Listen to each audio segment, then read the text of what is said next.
Okay, we are live. Hello everyone, my name is Fontinalia and welcome to my live stream. We're going to be doing some Genshin today. New version just dropped. There's a new area over there that we have to explore at some point. You can see a whale over there. But we're going to do that later, maybe another day or so. Yay, a new area and just one island. But there's more. So, as tradition, okay, we got the sunny summer Fontinalia. Got the moon. I don't know about that yet, but we'll be checking that out. But they're making us do that. I'm like, ugh.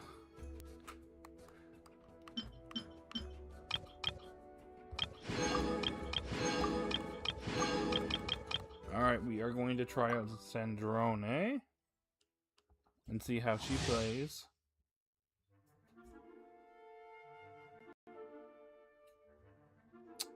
Hold up.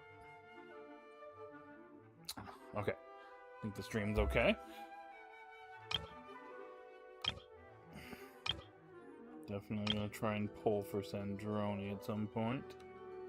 Let's try her out. Let's test my hypothesis. Take a break. Yeah.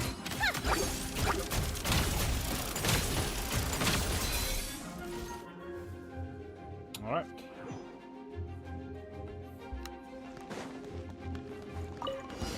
Yeah. Time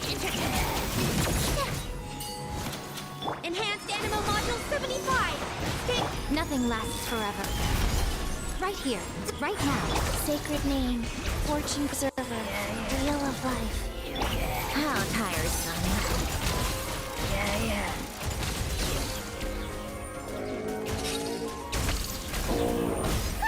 What a joke. Animal hypostasis emulation. Animal tech. I'm always watching. Orders given. Orders received.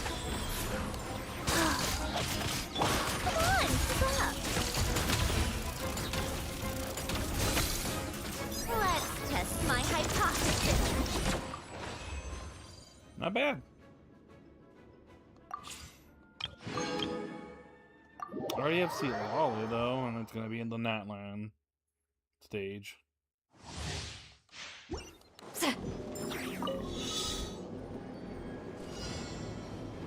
Take me up.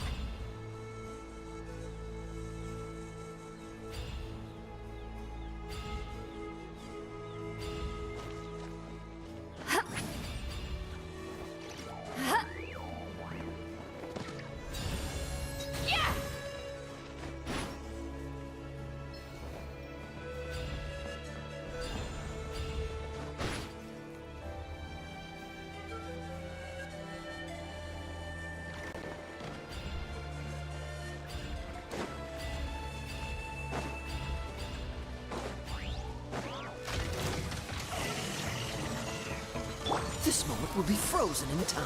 Die. Up to it, Monzai! Lolling, eat Papa! Get him! Get to work!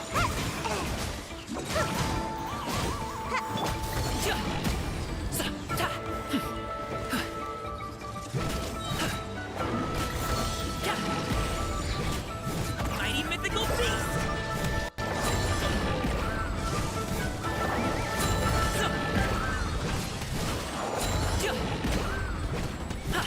Show no mercy! You two! Time to end them! Don't get frostbite. Freeze.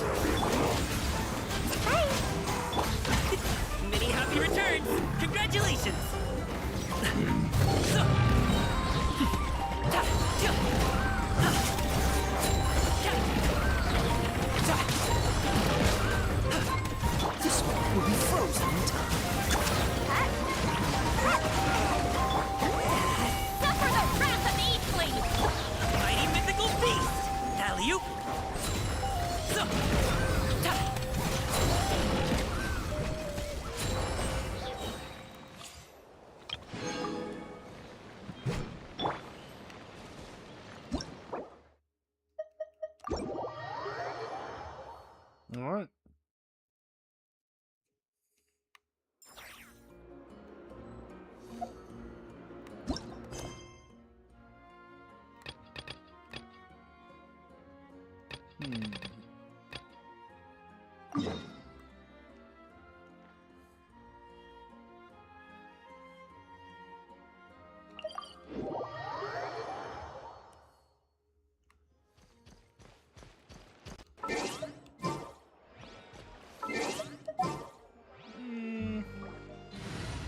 Get my Geo team out.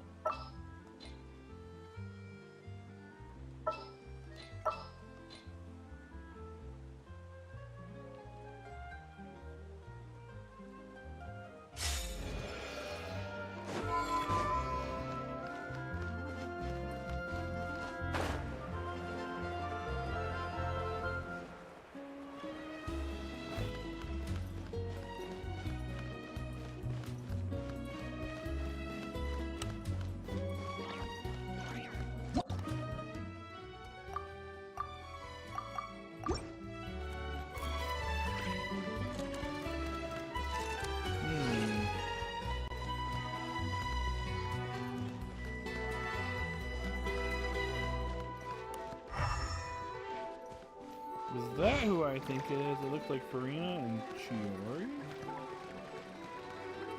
Is that Xavier?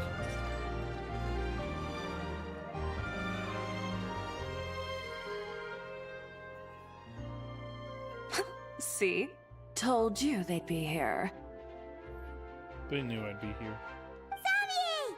Oh, and Chiori and Farina too! Happy Fontinalia Festival. Ah! Hydro Archon above! If it isn't my darling camera operator and clapper loader! A very happy Fontinalia festival to you as well! I'm guessing you came back to celebrate with us? Yep. And help out too! Even though the last festival had some unexpected hiccups, making the film was still super fun. Since you're all here together like this, you must be planning on entering the competition, right? To win again? Of course! A celebration of the entertainment industry. No one who's anyone would choose to sit this one out. It only happens once a year, after all. Fontaine Fashion Week might be more my speed, but the film festival brings in a lot of orders and boosts brand recognition, so I wasn't going to miss out either. A few new awards have been added this year, too.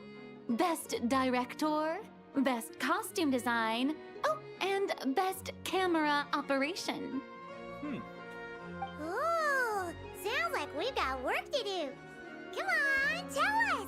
What's Musketeer Pictures film gonna be about? Oh, about that. What's wrong, Xavier? What's with that look? Oh, man. You weren't scammed by some shady investor again, were you? No. Even I'm not naive enough to fall for something like that again. Besides, thanks to the fine people here, Musketeer Pictures has more than enough funds to shoot without investors. And yet problems persist.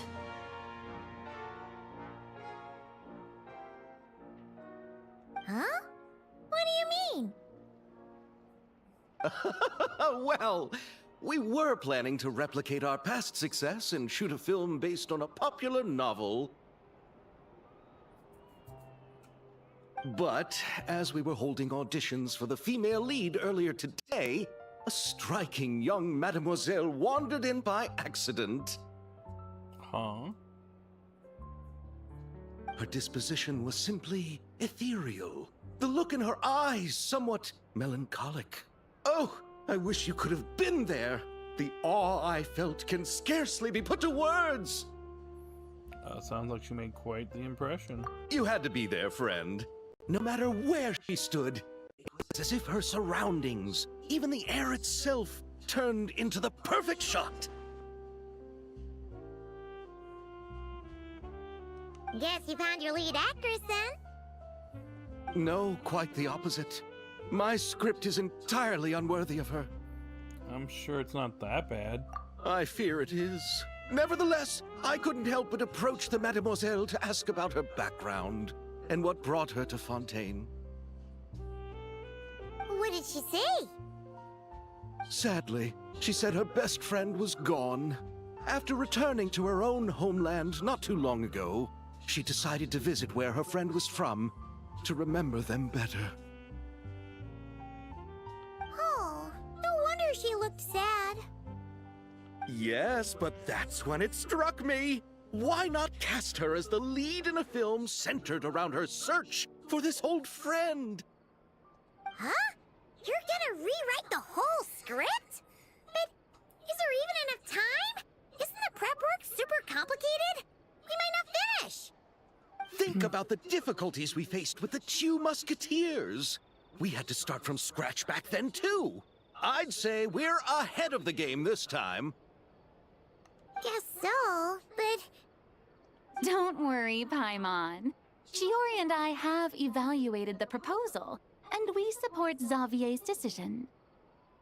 I won't really need to start on the costumes until the cast is finalized, so it's not too much extra work for me. Oh, fair mademoiselles. How can I ever thank you? Finishing the script would be a start. Oh. You know, compared to a commercial popcorn flick, I do prefer the idea of shooting a more artistic film. One that leaves a profound and lingering impact in the hearts of the audience. I agree. True trendsetters are the people who dare to go against the grain. Wow! Leave it to Director Farina to have a vision. Honestly, though, the artistic passion of everyone at Musketeer Pictures is inspiring. Anyway, now that we've heard so much about this lead actress, Paimon's gotta know who it is! Huh. Oh. Columbina. Ah! Columbina! What are you doing here? Hello. I was just walking past when I heard you talking about me, so I came over. Huh? You know Miss Columbina? Of course! Wait a second. Does this mean... Columbina is the actress who inspired the whole rewrite? Xavier's reaction seems a lot more reasonable now. Quite a few things are starting to make sense. Yeah. Wait, so... Did you make the trip by yourself, Columbina? Yes.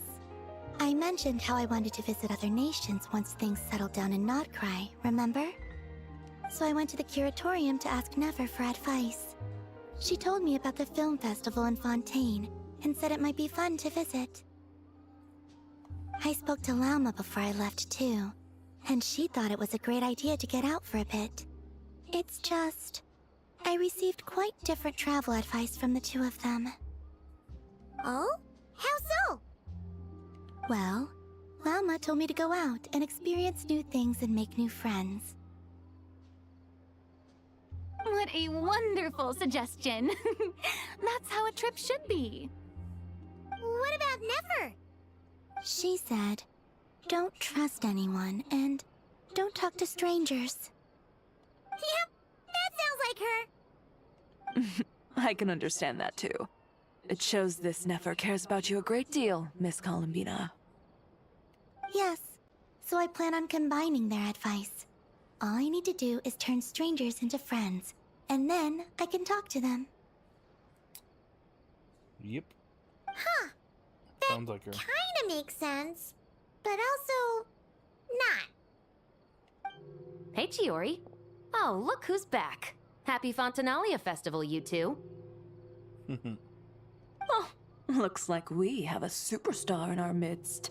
How about an autograph, Big Shot? Ha ha, very funny.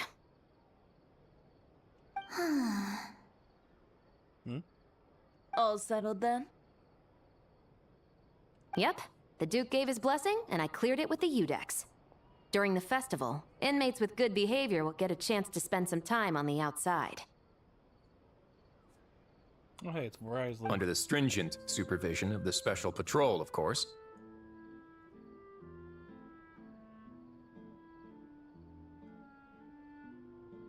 Risley! It's been a while! Happy Fontinalia Festival! Does that mean Veronique and her brother will be at the festival? What? During a specific window of time, sure. Doesn't hurt to give the inmates something to look forward to. A little sun'll do them some good, I think. This is a friend from your travels, I'm guessing. Thought I heard something along those lines. Great! We should make some introductions, huh? Chevros, Risley, this is Columbina, a friend we met in Nocry. Welcome to Fontaine, Miss Columbina. I bet the weather's been quite an adjustment. Yeah,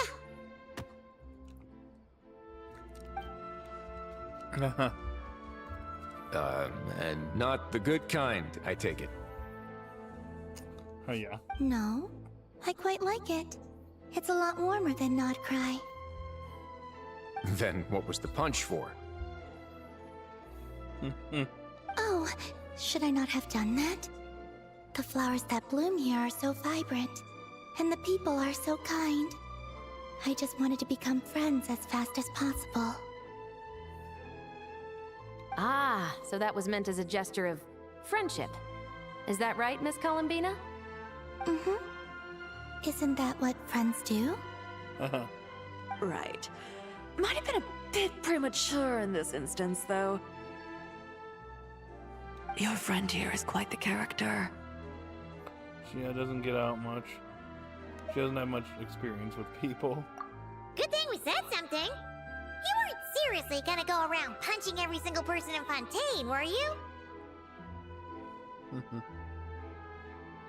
No, just the ones I wanted to be friends with. That's not... what Paimon's trying to say is, maybe keep the punches to a minimum until after you're friends with someone. If you say so. You're quite the character, Miss Columbina. So, are we friends? Of course. Any friend of the Traveler is a friend of mine. Yeah. Oof.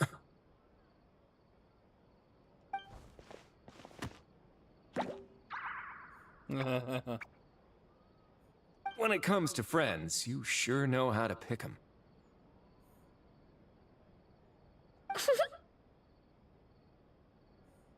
So Miss Columbina is the lead actress I've been hearing so much about. The whole thing about her aura is starting to make more sense. You gonna be part of the film this time too, Shivers? That was the plan. But now that Mr. Xavier has changed the direction, I don't think I'm in quite as many scenes. It's all for the best, though. A different crew asked me to help consult on some of their musket work. Oh, sounds like our trusty musketeer is as popular as ever. I'm just going where I'm needed. I'm more than willing to help with whatever this production needs as well. Ah, well, speaking of, would you happen to know if there are scenic locations around the court of Fontaine that other crews haven't booked? The festival's pretty popular this year, so there's not a lot left. You might just have to talk it over with the other productions and see if they'll let you squeeze in here and there. I see.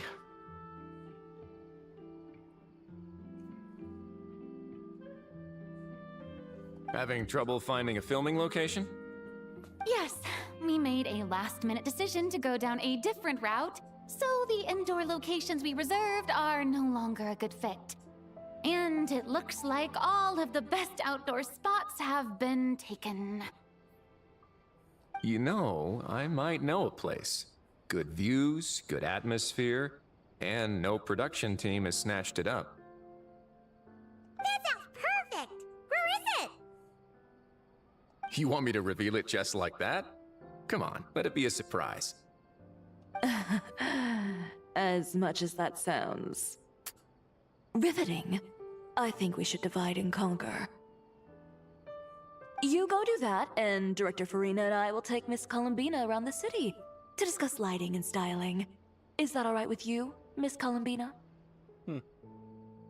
Traveler? Go ahead. You can trust these people. Yeah, everyone here is our friend. So don't worry about a thing and just focus on enjoying your trip. Okay. All right, then the Traveler and I will go check out this potential filming location. It might even give me some inspiration for the new script. I'll leave this to the Duke then. Until later, everyone. Maybe we'll run into each other on set. Mm-hmm. Okay then. Lead the way, Risley. Paimon's not built for suspense. Let's get this show on the road. Who said anything about roads? Huh? Oh.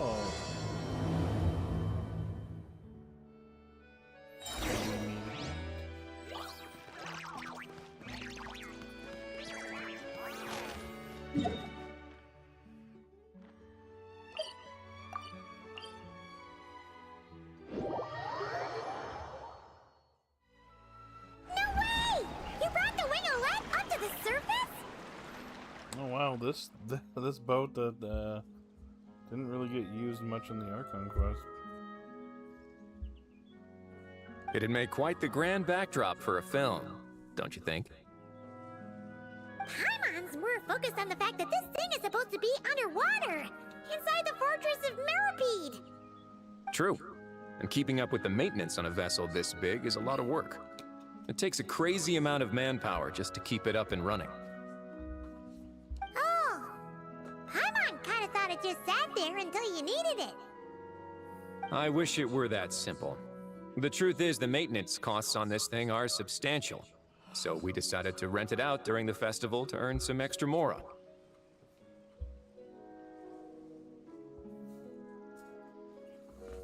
Besides, the inmates are the ones who keep it in good shape. Seeing the fruits of their labor put to use is a good form of social rehabilitation for them. Huh. You've really thought this through. What you think, Xavier? Is this a good place to shoot? Ah, I've got it! Good messieurs and mesdemoiselles, I've got it! Gonna take that as a yes. The beginning is the hardest part, and the opening of this film has been eluding me, but now I know just how it should start. Glad to hear it. Thanks for bringing us here, Risley. Don't thank me just yet. This isn't quite a done deal. Huh? Not a done deal as in someone already rented it out?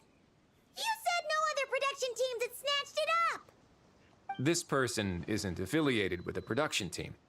The rental fee was high enough to scare off plenty of other film crews, but she didn't blink. Made quite the generous offer, and didn't even attempt to haggle. Do you know what she plans to use it for? I'd like to at least have a rough idea before going in to negotiate. I didn't ask for the details, but I did see what looked like a fishing permit and a business license on her desk. My guess is she's planning on using it for some kind of restaurant or aquarium. A floating restaurant is sure to attract people, but an aquarium sounds cool too. The views from the ship make it a great spot for a date. Oh, you don't say. The winglet might not be under my command right now, but it's always nice to see her admired.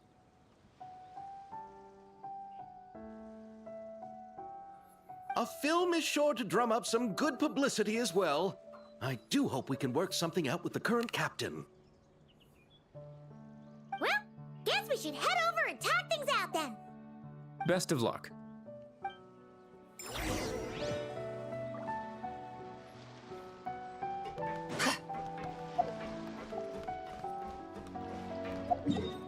Wait, before we do anything else.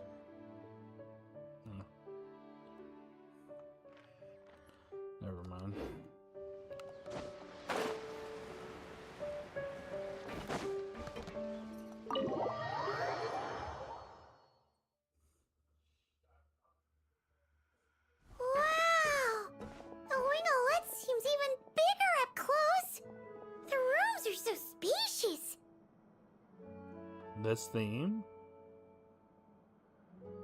Wonder who rented it out. Gee, I wonder who rented it out. I wonder who it could possibly be. Hello? Anyone there? Guess not. Perhaps the captain had business to attend to elsewhere. Maybe. Maybe it's a certain somebody. But why rent such a massive boat just to have it sit here without even leaving so much as a note? Let's try again. Anyone there? Hello?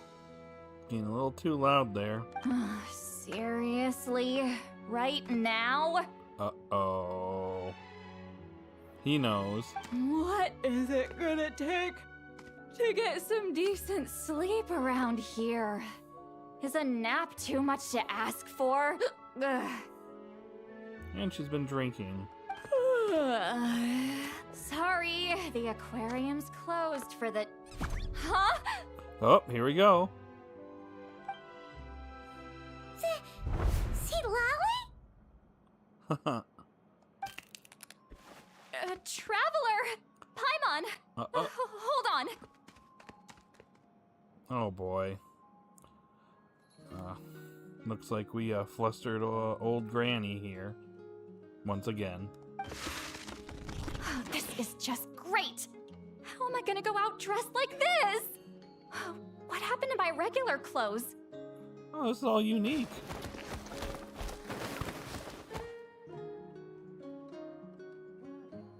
Alright, they're stepping things up here.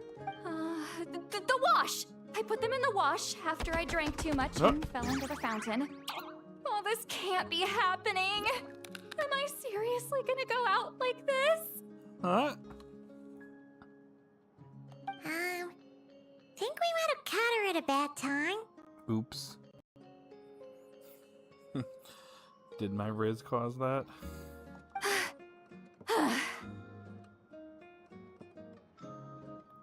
And she's blushing. See Lolly? I don't want to hear it. Hear what? A single word about what I'm wearing. No comments, none. Is that clear? Oh, yep. Crystal. What's wrong with it? It looks good. It looks cute. Oh, I'm doing it. It looks cute. Huh? You think so? Oh. She liked that. No, wait, I told you not to say anything! I didn't. What was... Oh. His thoughts. I heard his thoughts. How could I forget about that? Oh, this is so embarrassing. I seemed a little too pleased to get that compliment, didn't I? Aether strikes once again. Wait, the mind reading went both ways. Does that mean the traveler's hearing all this too? I didn't hear a thing. You clearly did! Huh?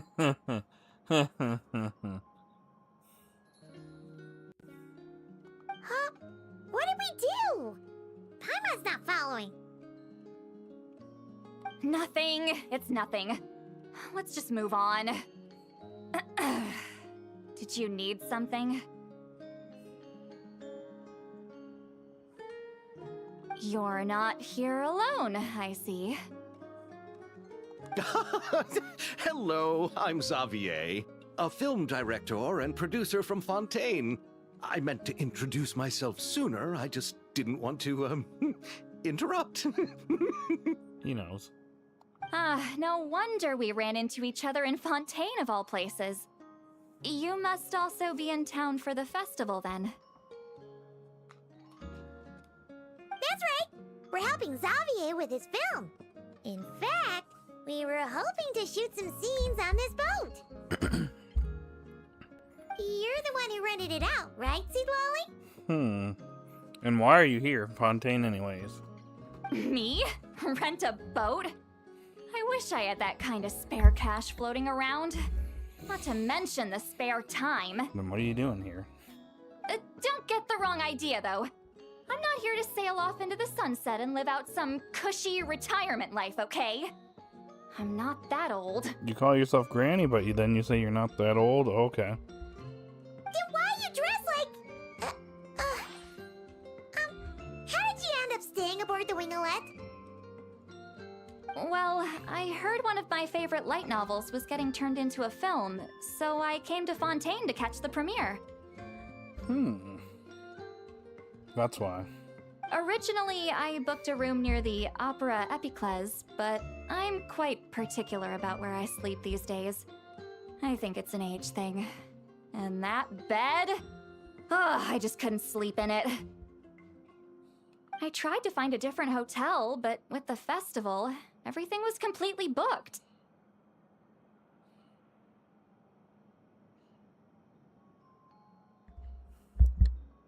Just as I was worried I'd have to sleep under a bridge or something, I happened to spot a help wanted sign on the side of the road. Oh, so you're here to take care of the boat? No, I was hired to man the front desk. The pay is a bit low, but food and drinks are covered. And it includes room and board during the festival. Plus, the job is simple. So I thought I'd give it a shot. Wow, they actually thought you'd be a good fit, huh? What? You don't think I'm cut out for it? All I have to do is tell people the aquarium isn't open yet. Other than that, I'm free to do whatever I want. It's a pretty sweet gig. That's all? Yeah, I was also kinda shocked. But it's not a lie. Head downstairs and see for yourselves. There's nothing but empty tanks. Not a marine animal in sight. Did your boss mention anything about being open to film crews using this space? Our production was hoping to film on the deck for a few scenes. No. That never came up.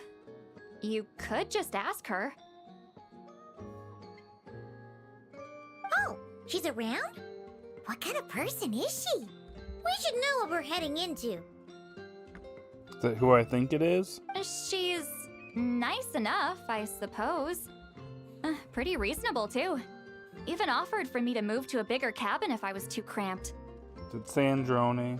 Back at the Masters of the Nightwind, I'm used to being the one giving orders. But working under her doesn't feel like being bossed around. She seems to respect what I think. Wow, she sounds like a great boss. She did tell me she'd rather not be disturbed, though. She's been working on an important project, so I'd keep it brief. Got it. Thanks for the heads up. All right, the captain's quarters are this way. I can take... Wait, but I'm wearing... whatever. I doubt she'll care. Just follow me.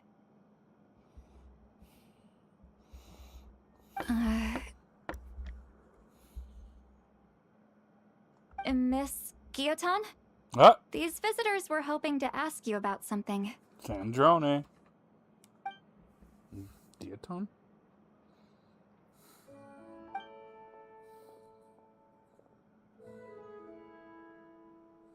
Yep, there she is.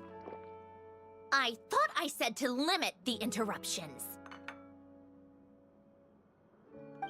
Just tell them the aquarium is still...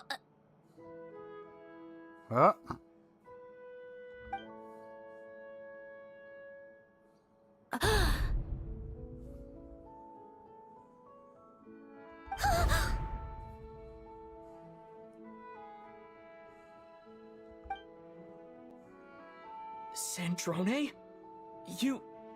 You're here! Huh? You know each other? Are you okay, Sandrone? Do you still remember us? Everyone was so upset after what happened. We all missed you so Miss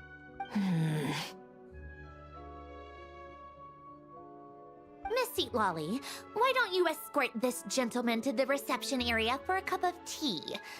I have something to discuss with these two in private. Okay. Ah, I see. Right this way, Mr. Xavier.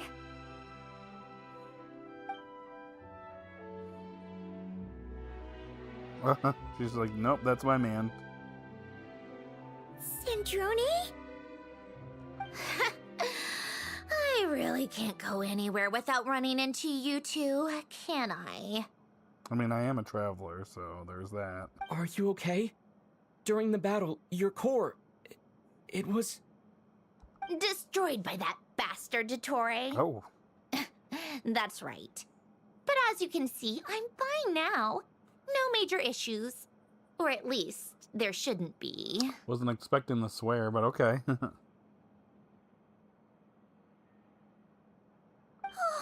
what a relief! Why didn't you tell us sooner? Or come back to see your friends? Now that I have the chance, I just want to say... Thank you for saving me. Huh? Don't get the wrong idea. I only saved you so we could complete that formula and defeat Dottore once and for all. Even if he did crawl back from the grave to make us all miserable again.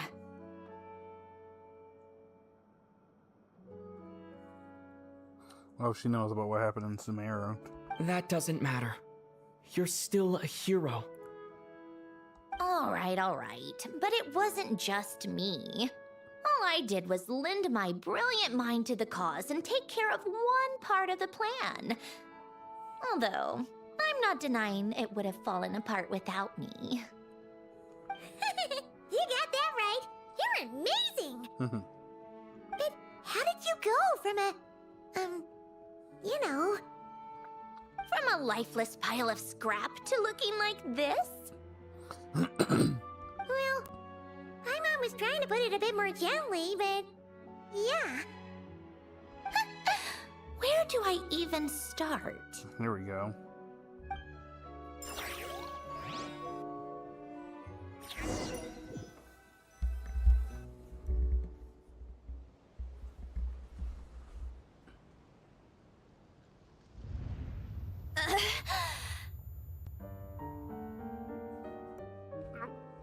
Sandrone's theme.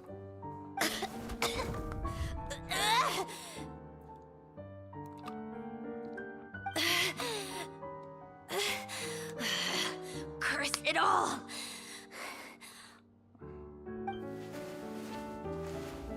Where am I? Did we do it? How much time has passed?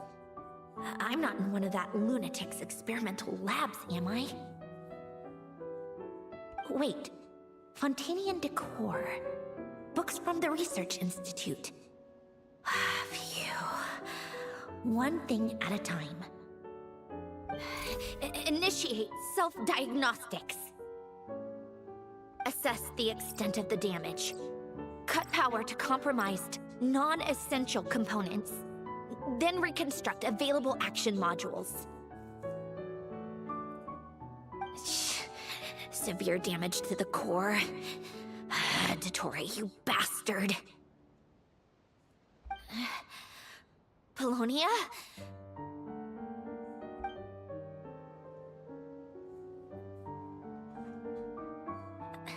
Polonia, wake up! Activate! He's dead.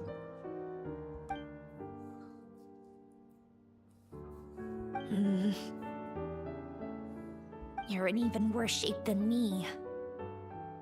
Internal gears and energy circuits are barely intact. Extreme damage to the core, just like me. Rebooting is off the table. Even if I could repair the damage, I don't know if... You used up all your critical energy in those final moments, didn't you? To protect the core of that guy in the hat, and the numerological array. Wait, the array. Yes, the prototype is still here. But can I even run it in this state? Whatever. I have to try. I just need to confirm one thing. Activate the numerological array. Connect the computing core to my body. Just like I thought. It needs too much computing power.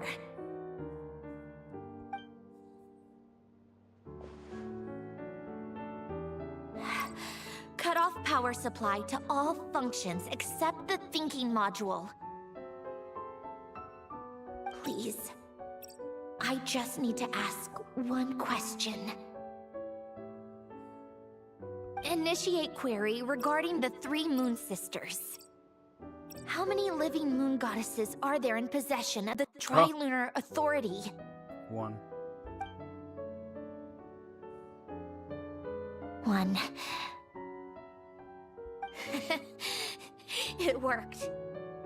You did it, Columbina. You made it back. She's happy.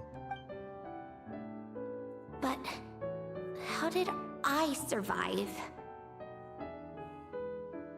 The self-diagnostics showed damage severe enough to shut me down for good.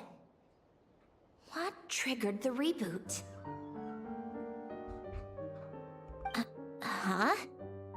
A built-in message? Only visible after a core reboot. The final gift. The final gift?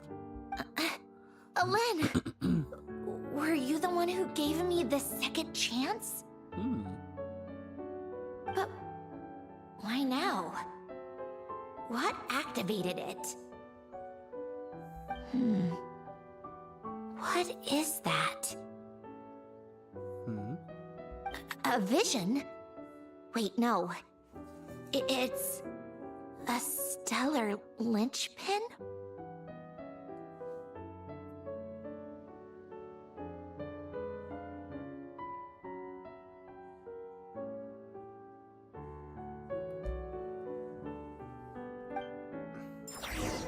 Stellar linchpin. A stellar linchpin? What's that? You can think of it as a rare kind of vision. As for what causes one to manifest, well, that's still unknown. But in Snezhnaya, or in Afatui's research at least, it's believed to have some connection to the third descender. Oh. The third descender? We knew his remains were used to create the Gnosis, but this is the first we're hearing about a stellar linchpin. You knew about the remains? Right, of course. Look who I'm talking to. Yes, the heavenly principles used the remains of the third descender to create the 7 Gnosis as a means to consolidate the Archon system. Visions result from that same system, so extrapolating from there, it's clear that the manifestation of a vision is also, to some extent, related to the third descender. Still following? Sort of. For those that wield them, visions serve as a means to channel elemental power. The same is true of stellar linchpins. The difference is that, when wielding elemental energy, stellar linchpin users often exhibit a unique kind of power that seems to come from beyond to that. Oh? It's believed that, when a stellar linchpin manifests, impurities from the remains of the third descender get fixed in place. Hence, the name. That's also believed to be the source of the strange power I just mentioned. We've heard that visions can appear when someone has a really strong wish or desire. Stellar linchpins sound kind of similar, so does that mean... Huh? Oh, don't look at me like that. I've never had any grand wishes or aspirations.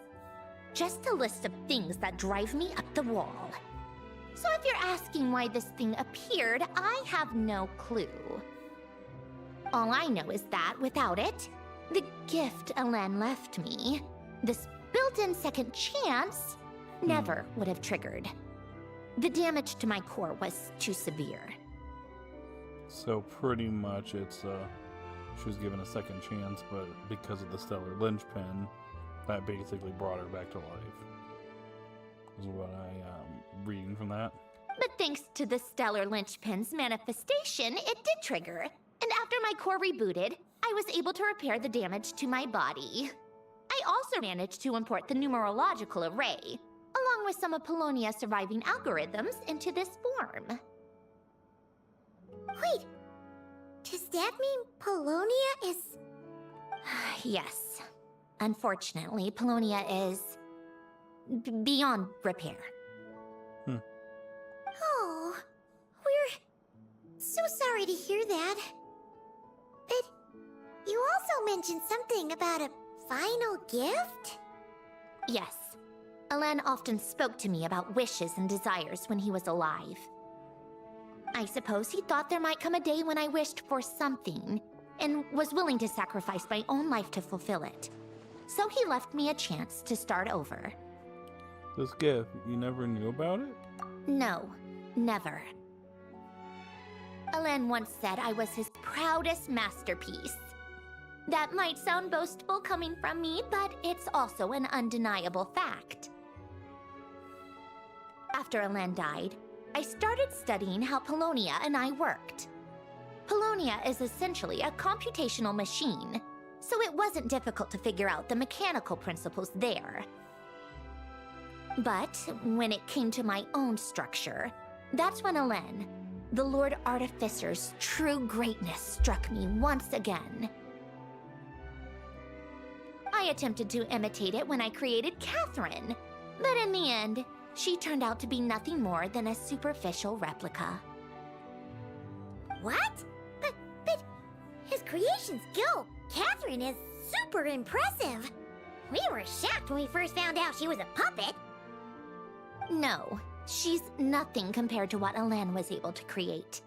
Some of the mechanical principles of my own core are still a complete mystery to me.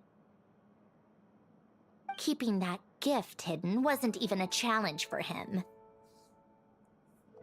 Just a shame I had to waste it on fighting Dottore. I just couldn't stand the thought of him coming out on top. You gave the world a second chance. That wasn't a waste. If you put it that way, the world owes me a whole lot then, doesn't it? Wait, but all this still doesn't explain what you're doing here. Risley said you rented the ship and even had some kind of fishing permit? That's because I'm trying to go back to the place Elen and I lived when he was alive. My former home, I suppose you could say. The second chance wasn't the only part of the gift. According to the message, Elen left me a few other things that are stored in the house we shared together. I'm hoping that whatever he left me can help fix certain anomalies in my rebooted core. And help me understand why I received a stellar linchpin in the first place. Okay, so go back then. What does that have to do with fishing? And to think I'm talking to the saviors of Fontaine. Did you forget that the water levels have been rising for centuries? I can't just go back to the place I used to live because now it's underwater.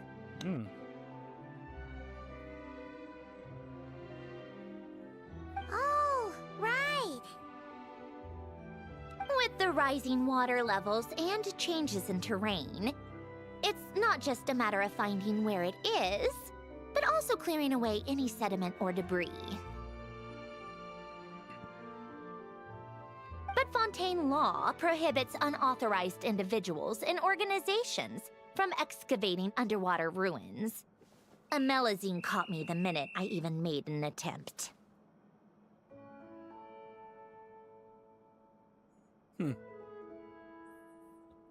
Beaten by a Melazine. Oh, Sandrone. Why not apply for authorization then? And face the endless slog of Fontanian bureaucracy. No thanks. Besides, I'm a Fatui harbinger. The diplomatic implications alone would be enough to give the gestionnaires at the Palais Mermonia a headache.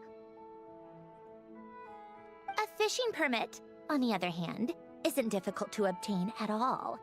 Minimal paperwork required, and under the name Guillotin, the application was a cinch. So you're exploiting a legal loophole? Am I? That underwater home belongs to me. If I happen to chance upon it while doing some fishing, what's the issue with that? Of course, I do have to catch some fish to put in the aquarium, just in case the gestionnaires come to check up on things. That's also the reason I hired someone to man the front desk. Huh? But isn't that kind of a waste? He went to all the trouble of getting a business license and rented out this giant ship just for show? If you want to run an aquarium that bad, be my guest. Use the facilities however you want. I'm certainly not going to stop you. All I want is to go back home and see what other gifts Alain wanted me to inherit. Hold on. Enough about me. What are you two even doing here?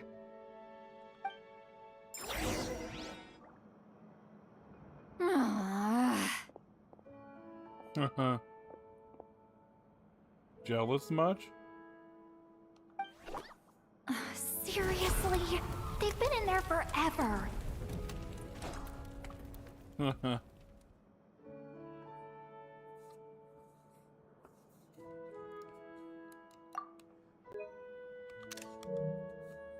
Sorry.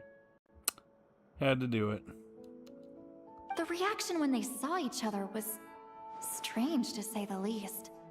They're lucky I was nice enough to leave the room and give them some space.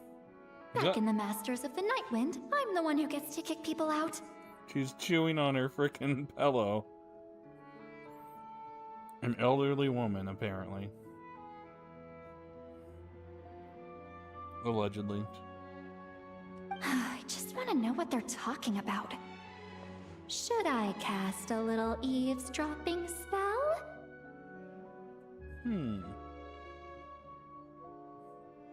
No, what am I thinking? I'm Granny Eastley, the great shaman of the Masters of the Nightwind. I can't do something like that.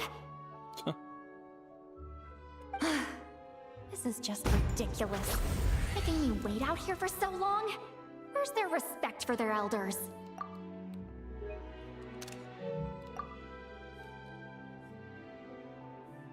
Oh, here they are.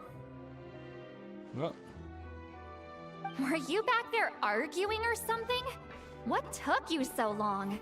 sorry, it's kind of complicated. The two of you are already acquainted with Miss Guillotin, then? Oh, yep. But don't worry, we got everything sorted. Sandrone agreed to let us shoot on the ship, but it has to be when she's not here. When she's not here? That's right. You'll excuse me if I didn't exactly ask for this little reunion. I wasn't planning on seeing anyone. Like I said, my core is severely damaged. Even with the gift, there are anomalies that are making things unstable. I don't even know if I can continue to function without issues. So the priority is to fix these anomalies and get answers to my own questions. Then, I can see the people that need seeing. Anyway, just let Sandrone know when you plan to film Xavier, and she'll, steer clear. I do hope I'm not causing Miss Guillotin too much trouble. No! She just wants to keep a low profile for her own, complicated reasons. She doesn't want anyone else to know she's here. Understood. I'll be sure to keep that in mind. Oh, and see Lale? Huh? Whoa. She wants to talk to you. You mean Miss Gyotan? What does she want? Oh, please don't let it be about the pajamas.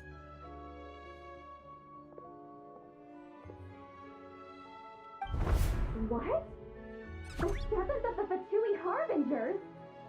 What? Why are you telling me all this? I asked the Traveler about you, and I've decided it's best to be open in this instance. I can understand if you would rather not work for a Harbinger. Regardless, the room on the ship is yours to keep. You're an acquaintance of the Traveler, and I plan to honor that. Wait, she's actually nice? It's not a problem. The captain also worked for the Fatui, and he helped Natlan a great deal. We know that there are good people among your ranks. Besides, I've been around long enough to know what it means to earn one's keep. This isn't Natlan, and I don't expect special treatment. Besides, sitting at a desk isn't exactly backbreaking work. I appreciate that perspective, great shaman. Seat Lolly. Just call me Seat Lolly. That title makes me sound so... old. Well, Seat Lolly, the Traveler and I are looking for something, so we'll be heading underwater together soon. I'll leave the ship in your care while we're gone. Oh, jealousy kicks in. Together? How often? Not too often. We're heading out in a bit, but I'll be available if you need something. You couldn't, go alone? I wanted to, but he was concerned about my physical well-being. So he offered to come with. Guess my mental well-being means nothing then. Huh?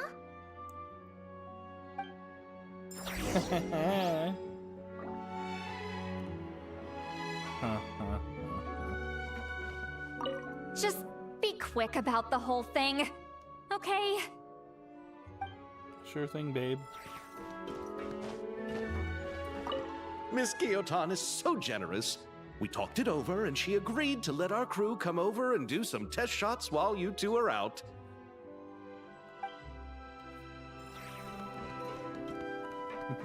Just One more time. be quick about the whole thing, okay?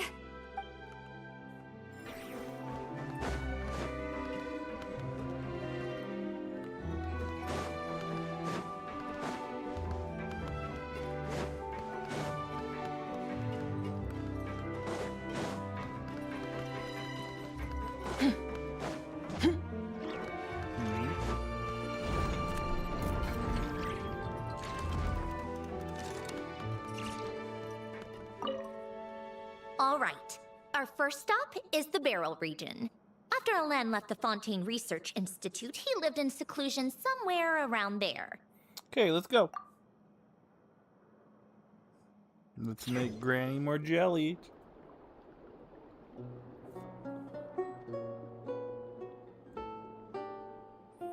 I like how it's playing the regular Fontaine, like, outside theme, but we're underwater. Huh. This place has changed a lot. Guess I really have been gone for a long time.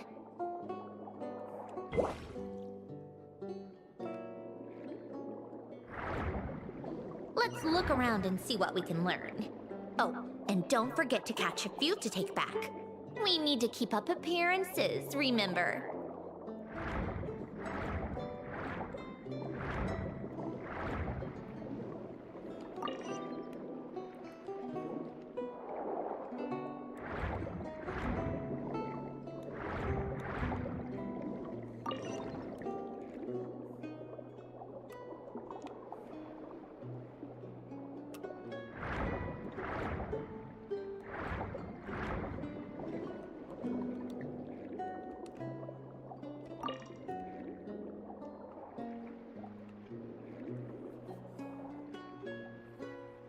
Poisson isn't too far from here, right? It's all a bit nostalgic, I guess. Back when I lived here, all this was still above water. All right. I have a general understanding of the terrain changes and sediment accumulation. We can stop here for now.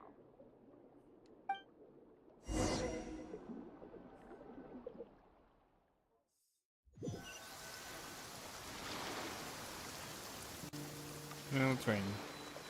That went smoother than expected. I appreciate the help.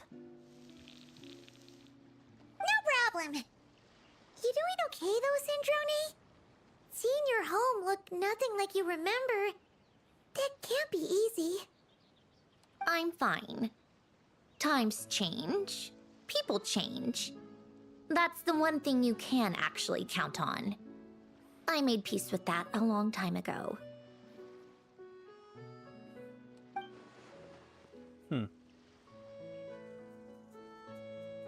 You should head back and put them in the aquarium tanks. We finished ahead of schedule, so your crew is probably still on the ship. I'll follow in a bit. Right. Xavier said he was gonna test out a couple of shots. Sure, you don't want to come with us? I'm sure. I want to take another look around on my own. Okay. Okay then. Want us to let you know when the filming is done? No need. Columbina relies on Kuvaki to perceive her surroundings. In Nodcry, her senses are heightened because Kuvaki is everywhere. But here, as long as she doesn't activate her abilities, her range of perception should be equivalent to an average person's line of sight. I figured that out back in Snezhnaya. That's oddly specific. I have hiding from her down to a science. So, what? Things might be a bit different now that she's merged with the Moon Sisters, but I doubt there's been a drastic change.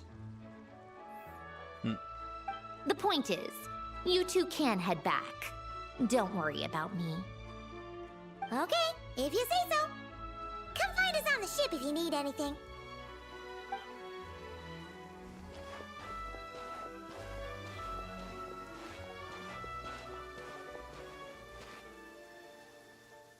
What did you leave for me, Elen?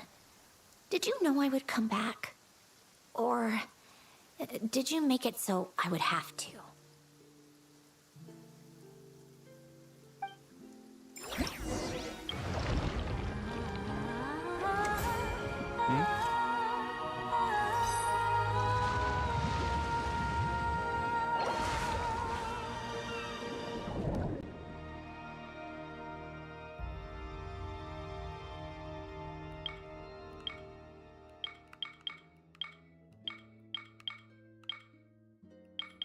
Oh, here we go again.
Oh, it's Lapine Pauline, the best character.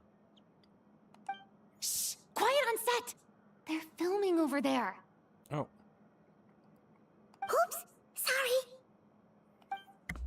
What's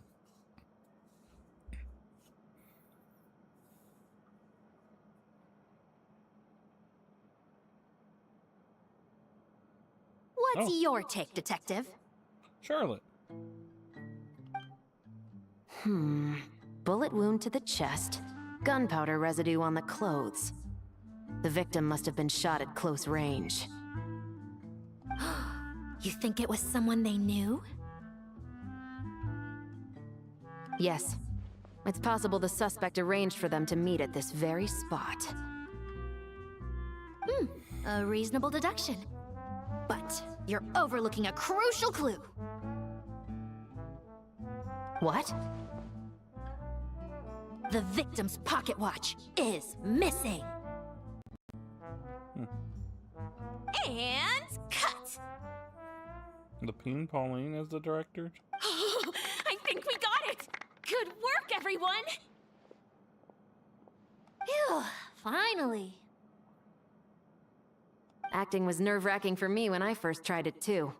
Just loosen up, and you'll get used to it in no time. Chevres! Charlotte!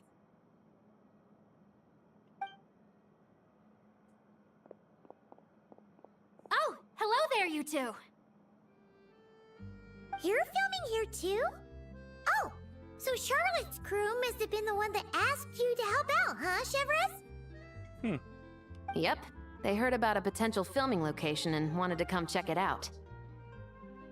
But when we got here, your crew had already beaten us to it. Luckily, Xavier and our director, Lapine Pauline, go way back. In the end, we agreed to just share each other's filming locations. Considering all the last-minute changes, that's just what Musketeer Pictures needed. For sure! Based off the scene just now, you must be the star of the film, Charlotte! You bet! This detective costume really suits me, don't you think? Oh, for sure. You're already right at home lurking in the shadows taking pictures of this and that. Add a notepad and you're practically method. Thanks, Miss Chiori. I appreciate the compliment. That didn't sound much like a compliment to Paimon. So this is a film set? It looks like a very happy place. This must all be quite new to you, Miss Columbina. Yes. I watched a few films with a friend once, but she thought there was no point if I wouldn't open my eyes. So she stopped inviting me. Looks like I missed out on a lot. Well, now you get to make up for it. True. But being an actor seems like a tough job. Huh? Most people would swap lives with an actor in a heartbeat. The lifestyle is so glamorous, and the pay is more than generous. But they have to act out lives that aren't their own, with the whole world watching on in judgment. If they don't do it justice, it must feel like they're letting people down. That's exactly how it feels.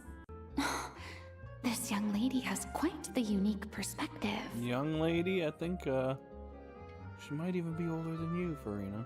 Well, that's true. But these actors are here because they want to be and they think it's fun. Most of them, at least. Not to mention, the film we're shooting is based entirely on you, Miss Columbina. You just need to be true to yourself. I don't have to pretend to be someone I'm not? Not at all. Authenticity is what we're after. For example, this first scene opens with you on the boat, sailing to your friend's homeland. You just need to think about that moment in the story and picture how you would feel. Oh, okay. We're all here? Wonderful! Let's head to the deck and get shooting. Oh, and this is for you, dear Paimon. Your clapperboard.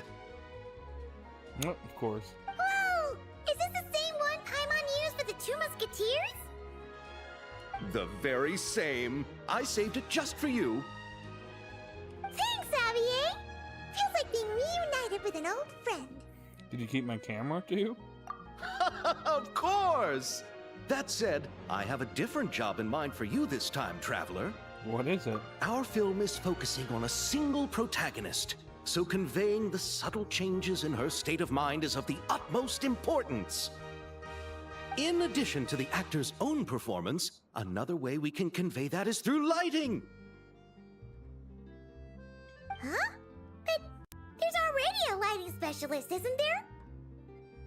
Yes, but it's clear the Traveler and Miss Columbina share a deep bond. You might have a better chance of understanding her frame of mind in certain scenes. Oh, that makes sense. So, what do you say? Willing to take on the role of lighting specialist? Gladly, not sure I want to give up the coveted title of camera operator, though. It's settled! I leave the job of translating our leading lady's inner thoughts in your capable hands.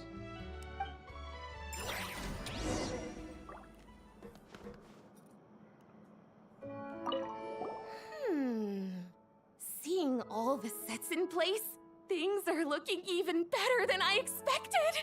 The actors are doing great too. Editing it all together is gonna be a piece of cake. Bet I can finish it in one night. Hi, Lapine Pauline. Hey, you're back! The timing couldn't be more perfect. If there's one thing you absolutely can't miss, it's the Fontinalia Film Festival. And you're a director this time. That's so cool. It's all thanks to my apprentice, Nanette. She's the one who told me to read Great Detective Herlock in the first place. And then it struck me. This would make a great film. What about your savings, though? You didn't... Huh? Yep, I went all in. Oh. Again? Paimon was worried you'd say that. Oh, relax. It's different this time. I met director Xavier back during my camera outsourcing days, so I got to know the industry a bit. I know exactly what our film needs and what the fans want to see. So be sure to check it out. I'm confident we've got a winner on our hands. Oh boy. Sounds like it. But we've got some filming chops ourselves. It's definitely still anyone's game. Then may the best film win. That was nice. Oh, I didn't expect to run into you two on set. Happy Fontinalia Festival. Nice acting back there, Charlotte. Thanks. I'm, usually the one behind the camera, so it's actually pretty nerve-wracking being the center of all that attention. But I've known Miss Lapine Pauline for quite some time, so we work really well together. Miss Lapine Pauline prefers to assign roles based on our own personalities. She'll even adjust the script to make it a better fit. The scene from earlier was just me and Chevres, but Navia and Emily are also going to be taking part. Ooh, that's quite the lineup. Your film's leading lady also seems like quite the score. Just on first impressions alone, it's clear she's someone special.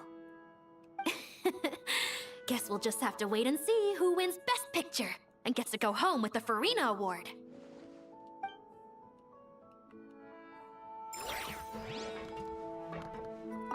There she is. Oh, I didn't expect to run. Nice acting. Thanks. Whoa, whoa, But whoa. I Miss Lapine Paul. The scene from earlier. Ooh. Your film's lead.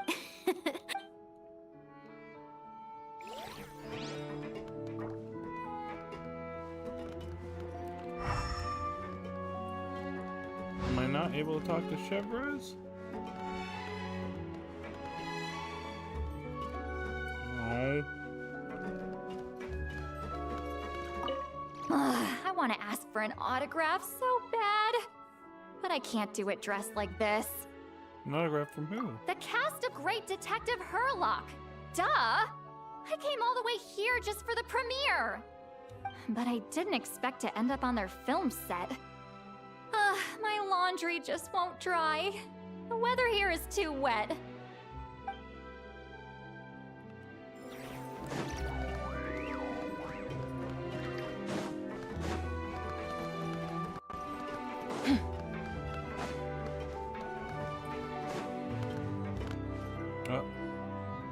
Paimon's having a bunch of fun filling up this aquarium. Since Sandrone doesn't mind, we should definitely catch some more fishies and make this place extra beautiful. Hey, you two. Come over here. What now? Huh? Is everything all right? Here. This is for you. What is it? It's an underwater mobility device I've been working on. Huh? Wow! That's so kind of you, Sandrone. It's just a simple mechanical device. I saw the way you were catching fish and... how should I put this? It seemed somewhat unsophisticated. To be perfectly frank, I found it quite difficult to watch. Was it really that bad? It was inefficient, unskilled, and completely and utterly inelegant. I'm sorry we subjected you to that. No need to apologize. Everyone has their own ways of doing things. But seeing as you plan to keep adding to the aquarium, it might be best if you use this device. The waters of Fontaine are home to more than just harmless ornamental fish. There are plenty of predators who could do you some real harm. This device will not only help you fish, it'll also help you flee. Thank you so much. I'll be sure to use it. All right. Oh, and if you're going for a swim, go now. And don't forget to tell me what you think of the device. I can always make more adjustments if you have any feedback.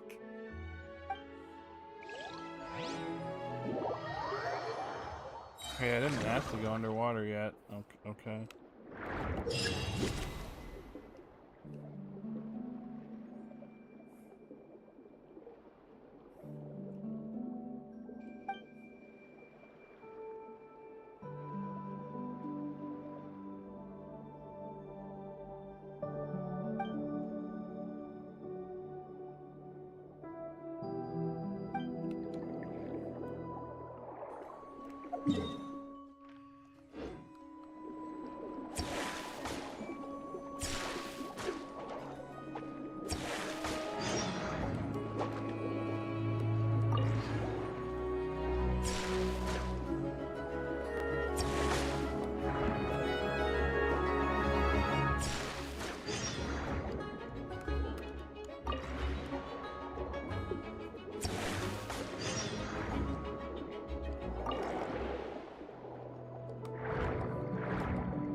Bathroom break.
Still can't believe I can't jump the Chevros.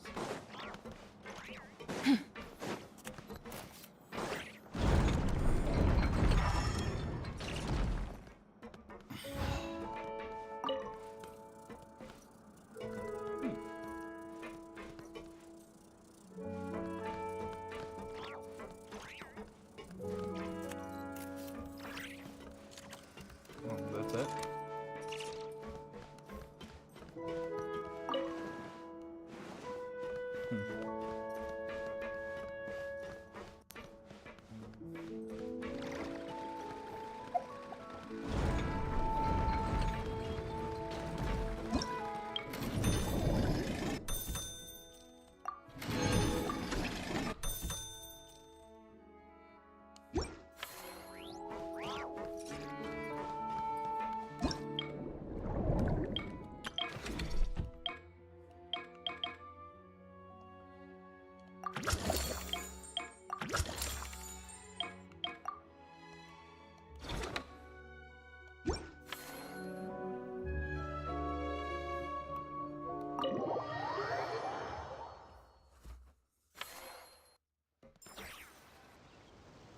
All right, without any further ado, it's time for production on our film, A Homecoming, to officially begin!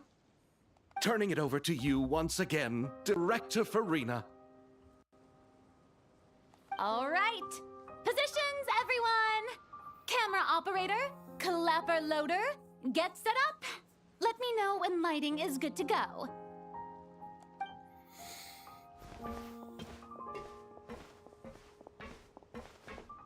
All you need to worry about, Miss Columbina, is hitting your mark.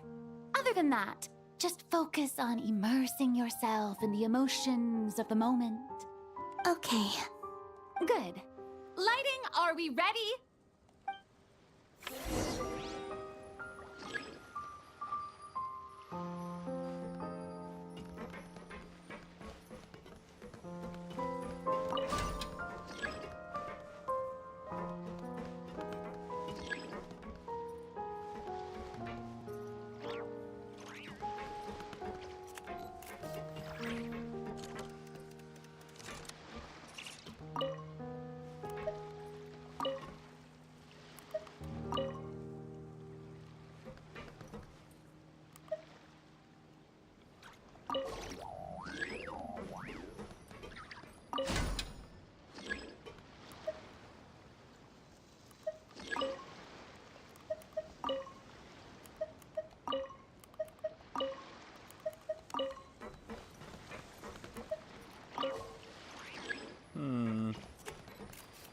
here. I feel like if it's closer, it should be soft, but it's farther away, it should be bright.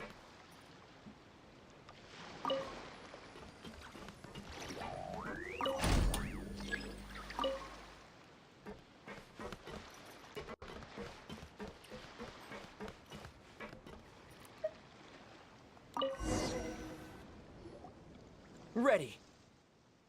All right, quiet on set. 3, 2, 1, action!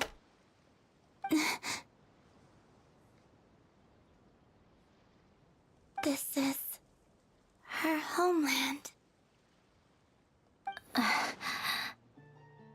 Oh, Columbina. yep, my homeland.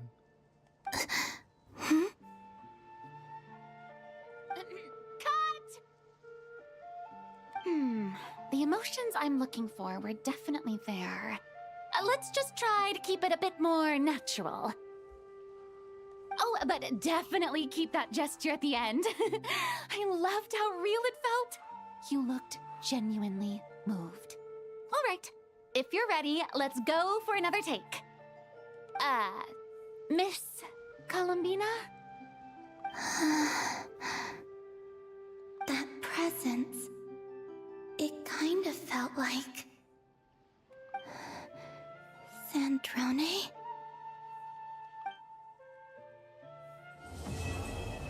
Oh, that's the end of Act 1? We'll do Act 2, I guess, and then... wait until 2 days later? Okay.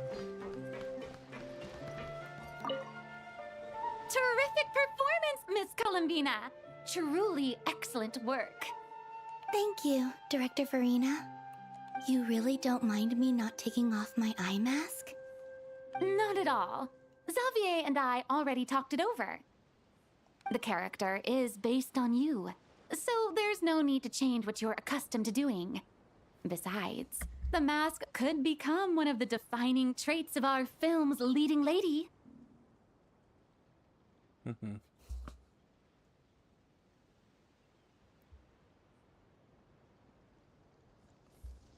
Just like you suggested, we'll leave the reveal to the more important moments.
Return to the skies!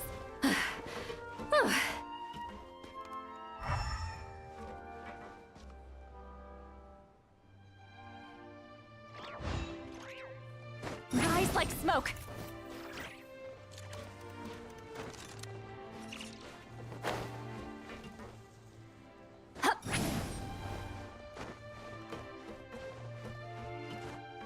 Sandrone?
said that if everything goes smoothly, we should be able to pinpoint the exact location of her home today. Let's head to the wing-a-let and meet up with her.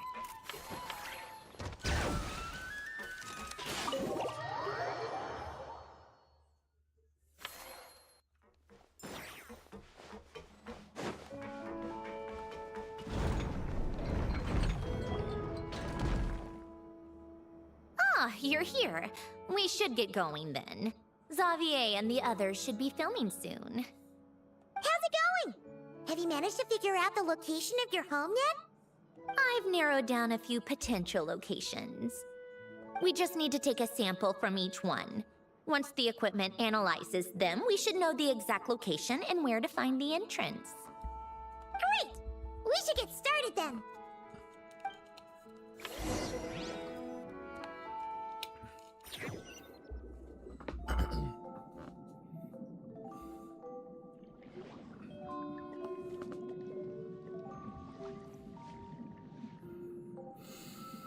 All right, let's get a move on. That should do it. Let's head back. The filming should be just about done. We made good time. We might even know the location by the end of the day. You sound pretty happy about that. Do I? I suppose I've just had enough of these anomalies I've been dealing with. The sooner I can fix them, the better. Anyway, enough chit-chat. We have work to do. Oh, but let's head in through the side door. I don't want to run into the crew on the deck.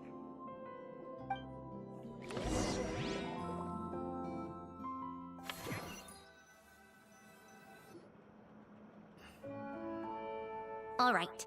Now we just need to wait for the results. Since we have some time to kill, I suppose I might as well see how this aquarium of yours is coming along. You seemed quite enthusiastic about it, after all. It's really coming together!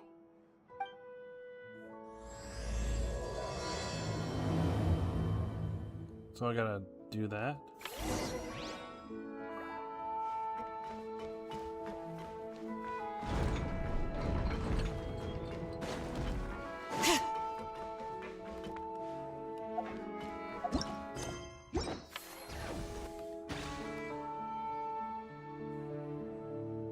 Oh, kind of impressive, actually. These must be the ones we caught the first time we went underwater. Like it?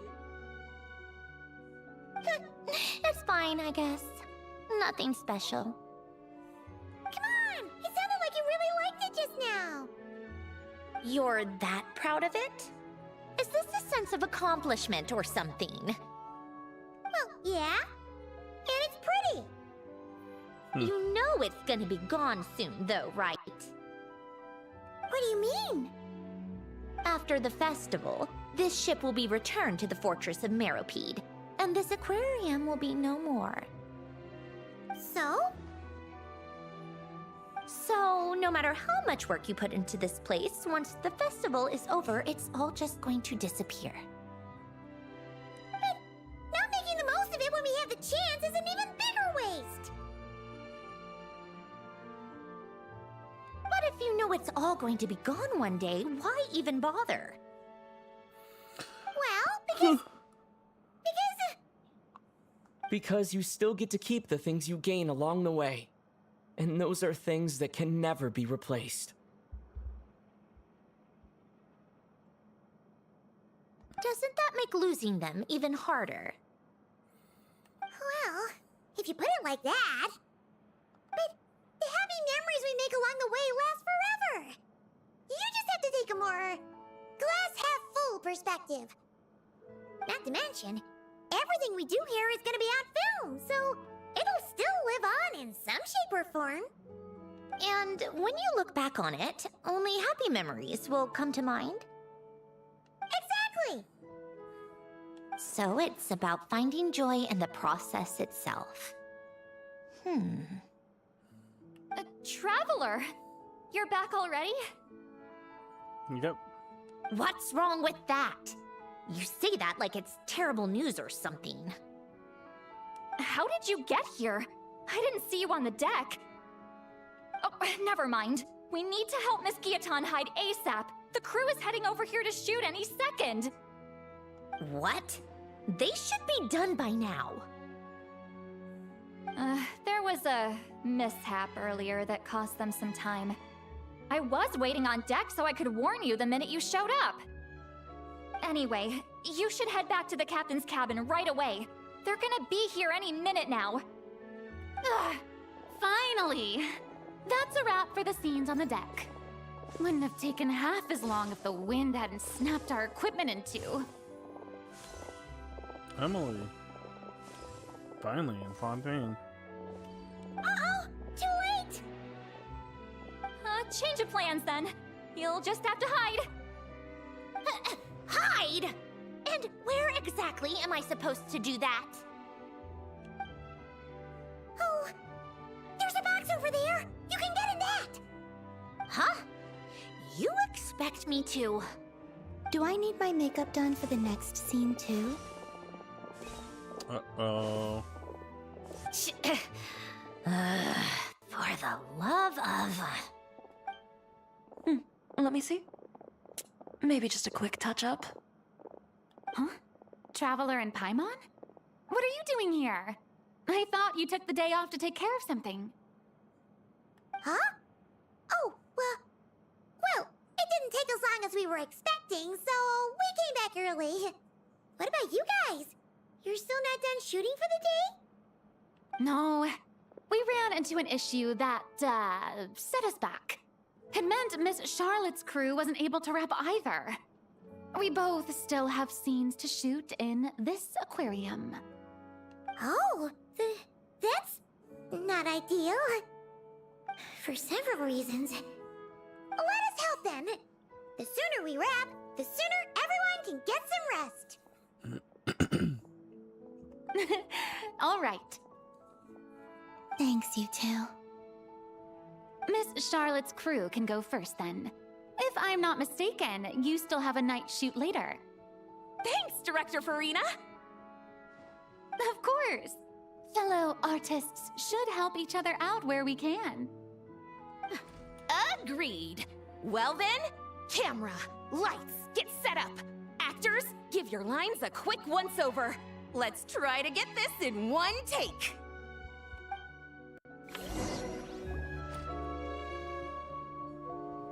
All right, places, everyone! And 3, 2, 1, action! So, the story ends like this. But when Duke Saint Germanus departed, he clearly said that everything was beyond redemption. Huh? That sounds familiar.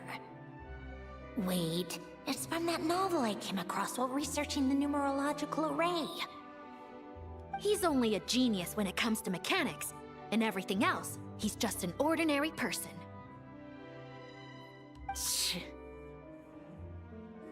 Huh?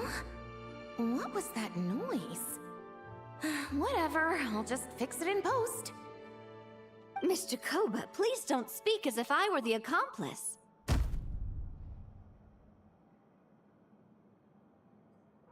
Not so hard. This box isn't sturdy enough for that. This is why I keep saying, don't put too much trust in Clockwork Mecha. Unlike humans, machines don't have a heart. A heart? That's right. It's what's on the inside. It's also referred to as someone's soul, or likened to free will. You can think of it as a person's core, what makes them unique. In general, though, people don't believe machines are capable of having a soul. You said my emotion module was faultless. It is, but that's not quite the same thing. Do you think I have one then? A heart? I don't think so. I know so. The question is, do you recognize it within yourself?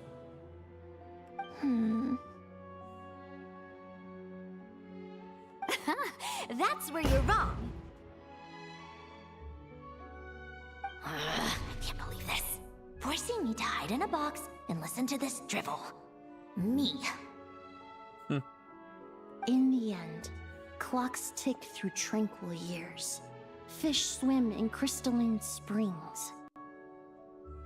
No matter how grand a dream is, it will fade away like this. Forlorn, wordless, silent. And cut. Whew, that was a long one. What did you think?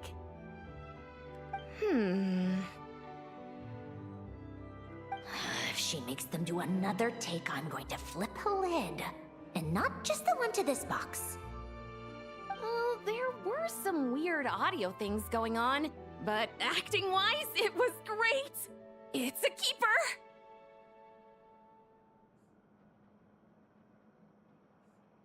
Perfect! That means... I can get out of this box. It's our turn. Huh.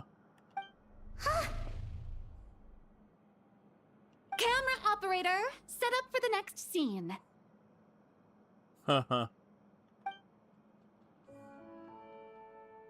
Oof. In this one, our protagonist peruses an aquarium in a foreign land and gets swept up in memories of her friend. So, in terms of lighting, that's the vibe we're going for. Got that? Shoot. Paimon thought there'd be a break and Sandrone could slip away. What are we gonna do now? Guess she's gonna have to just hang in there a little longer. Break a leg! Yep, we're headed off to shoot our next scene.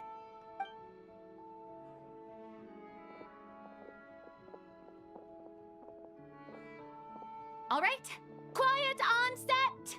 We're about to start rolling. Ready, Miss Columbina?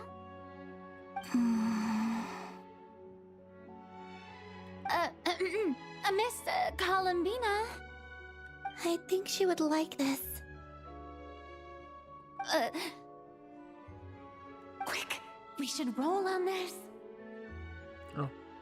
It doesn't forage with the others, or prey upon its smaller kin.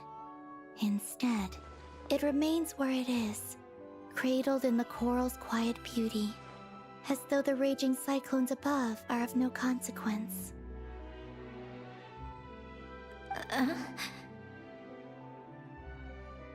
And yet, she still stood before the cyclone in the end.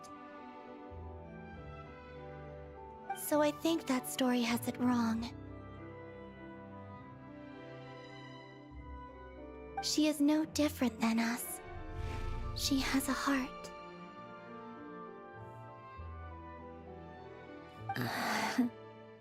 Columbina. Huh. Hmm?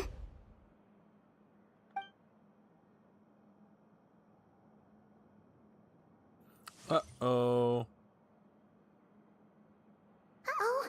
Is she onto us?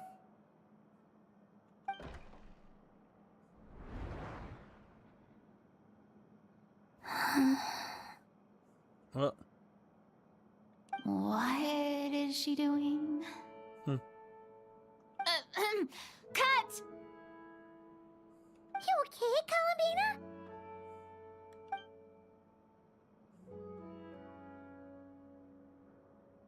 Hmm? Oh, yes. I just thought... Why don't we take a short break? It's been a long day of shooting so far. That last take was beautifully organic, though. We can use it as is. No need to go again. Thanks, Director Farina. But I'm fine to continue. You're sure? In that case, let's shoot some quick B-roll. Then we can move to our next outdoor scene. Where'd Sandrone go?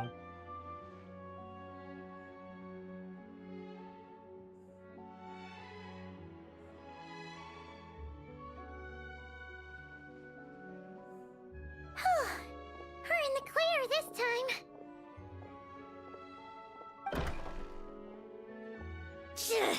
Ugh! Absolutely suffocating. You okay, Sandrone? Right as rain. Come on, let's go check the test results. It's time for me to go home.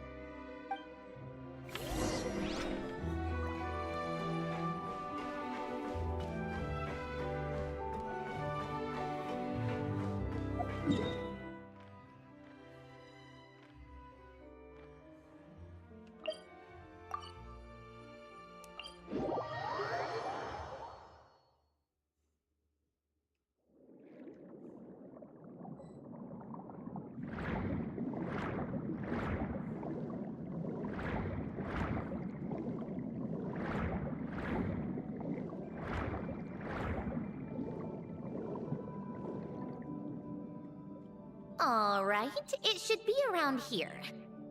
Give me some space. I'll activate the water insulating mechanism.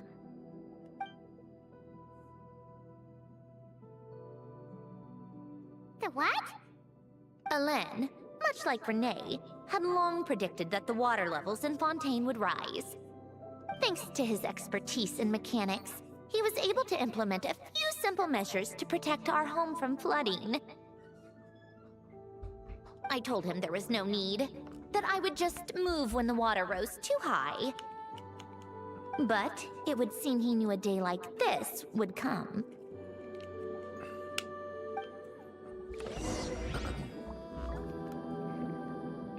All right, the silt has been cleared away.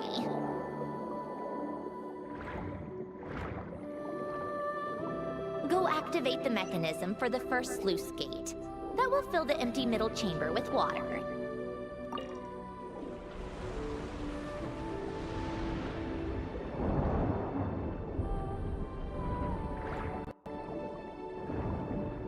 All right, now turn on the drainage mechanism in front of the second sluice gate, and this chamber will become empty once again. Some new location?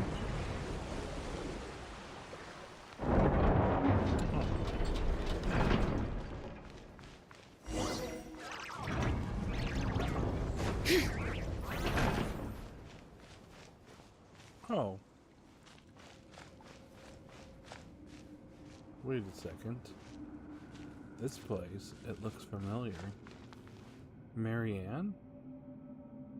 So, this is where you used to live? It's beautiful! There's even a garden! Back when I lived here, it was my job to tend to the potted plants and flower beds. Still growing strong even after all this time. Who would have thought? If the weather was nice, I would take Alain out in his wheelchair and we would go for a walk. Before long, we started bringing Polonia along too. Come to think of it, I was the only one who could get around easily back then. Polonia always got stuck at some point, and it was up to me to launch a rescue mission. Those sound like happy memories. Happy? I suppose they were. Uneventful, but pleasant. Repetitive, but peaceful. It was like living in a world where time didn't exist. Of course, that was all just an illusion. Death still awaits all of us at the end. Oh. All right, enough standing around. Let's head inside.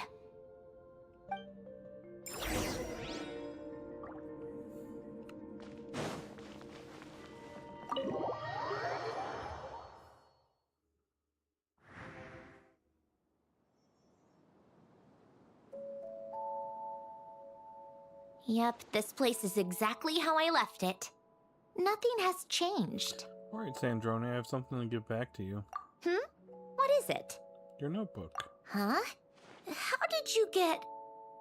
Oh, Arlecchino gave it to you, didn't she?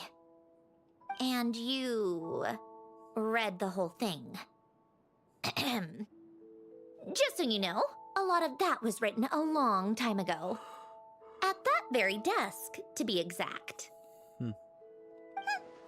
Anyway, since you've already read it, you should just hold on to it. I can always start a new one. Well, feel free to look around. I'm going to start looking for the gift Elen mentioned. Oh, but be careful with the stuff around here. I'm not saying you can't touch anything. Just try not to choke on the dust. Polonia.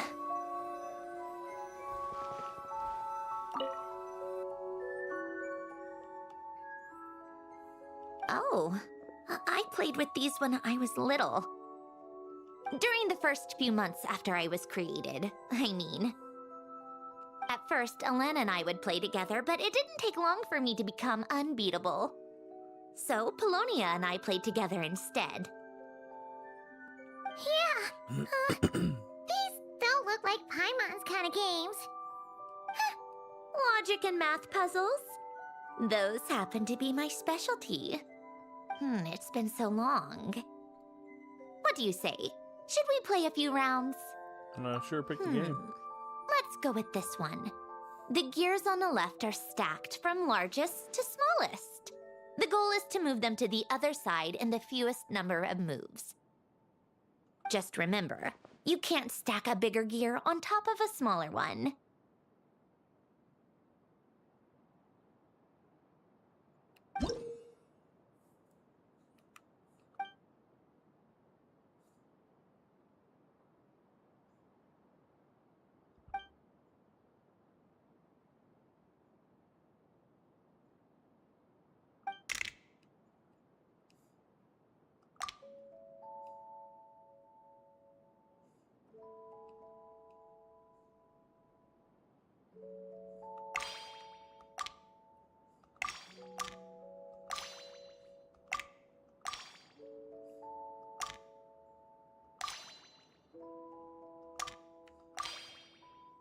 Uh-oh.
like it took you a few extra moves.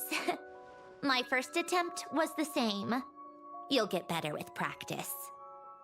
Well, what did you think of the game? It was fun. You showed quite a bit of promise, too. We should do this again sometime. There are other puzzles we could try.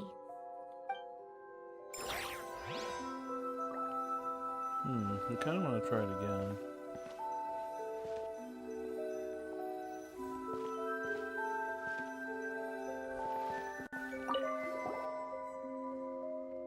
A faded old picture? Wait, the people in this picture look kind of familiar.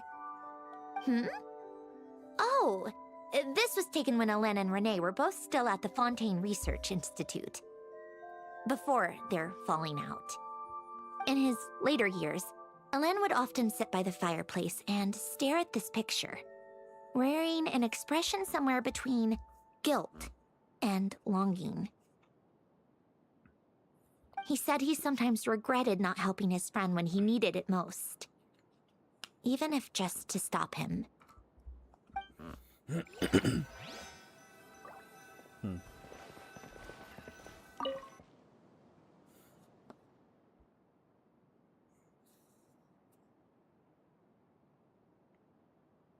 Oh, these are some of Hélène's drafts from his later years.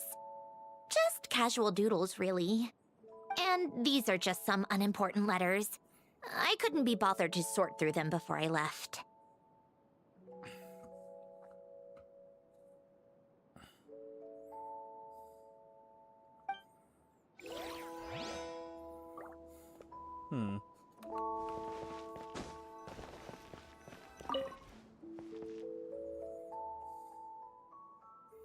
Some sort of mechanical workbench covering all sort of tools. Nothing a novice like me could make heads or tails of. This was Hélène's workbench. Later on, of course, it became mine. It's where both Polonia and I were brought to life. Before Hélène was bedbound, this is where he would teach me about mechanics. I would sit and listen, chiming in with questions here and there. Later on, when he got too sick, I took over and would work on Polonia here. Wow! This house is filled with so many memories! It's so cozy and charming! You should have seen it in its prime, when people actually lived here. A lit fireplace, a steaming cup of coffee. That's the real deal. You know, we also used to have a mechanical piano that Hélène built. Oh, how chic! Hélène never played it much. He probably wasn't able to at that point. But I managed to teach myself. Music theory is essentially math after all. Once you learn the patterns, it's not really that difficult. I loved perusing Hélène's collection of classical music. The chords and harmonies felt like individual mathematical puzzles. It was fascinating, so I did some composing as well. But as Hélène continued to deteriorate, even the sound of music began to grate on his nerves. So I got rid of the piano. Aww. Back then, I assumed a piano was like an ordinary clothing rack. Commonplace in every home and easily replaceable. It was only after I left that I realized how hard a good piano is to find. Enough about that. Hélène's gift should be just in here. The only things undisturbed before I left were a few of his personal belongings.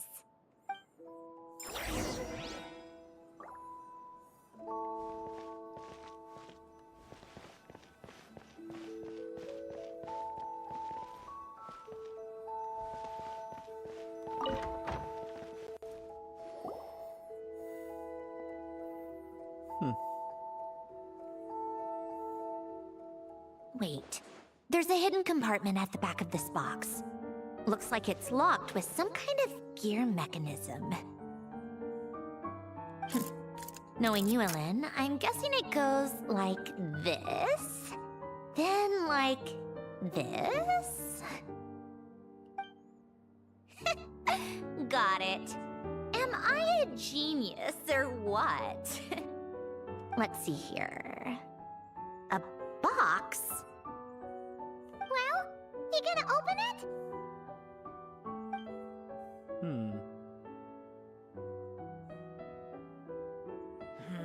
It's heavier than I was expecting. Just how much stuff is in here?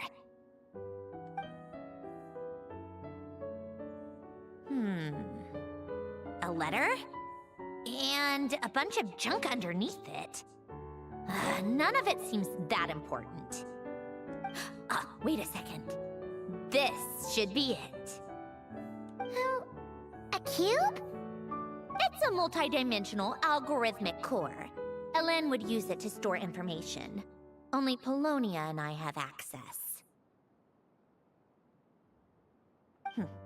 All right, I'll start looking into the core and the letter. Feel free to go through the rest of the stuff and see if there's anything useful.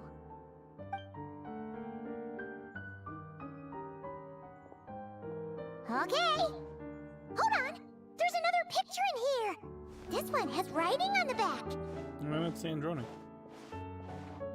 A snapshot of you playing among the plants shortly after you were born. You seem to like these flowers a lot.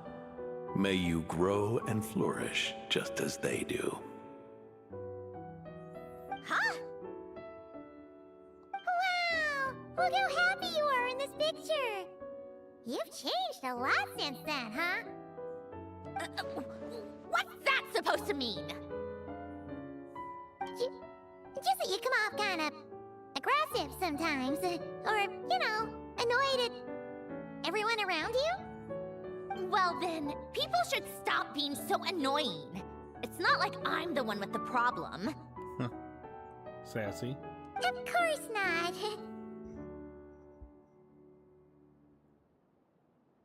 Oh, here's something else. Looks like a piece of paper torn out from somewhere. Today, I solved another math puzzle and made a breakthrough on a construction problem the Institute has been stuck on for years.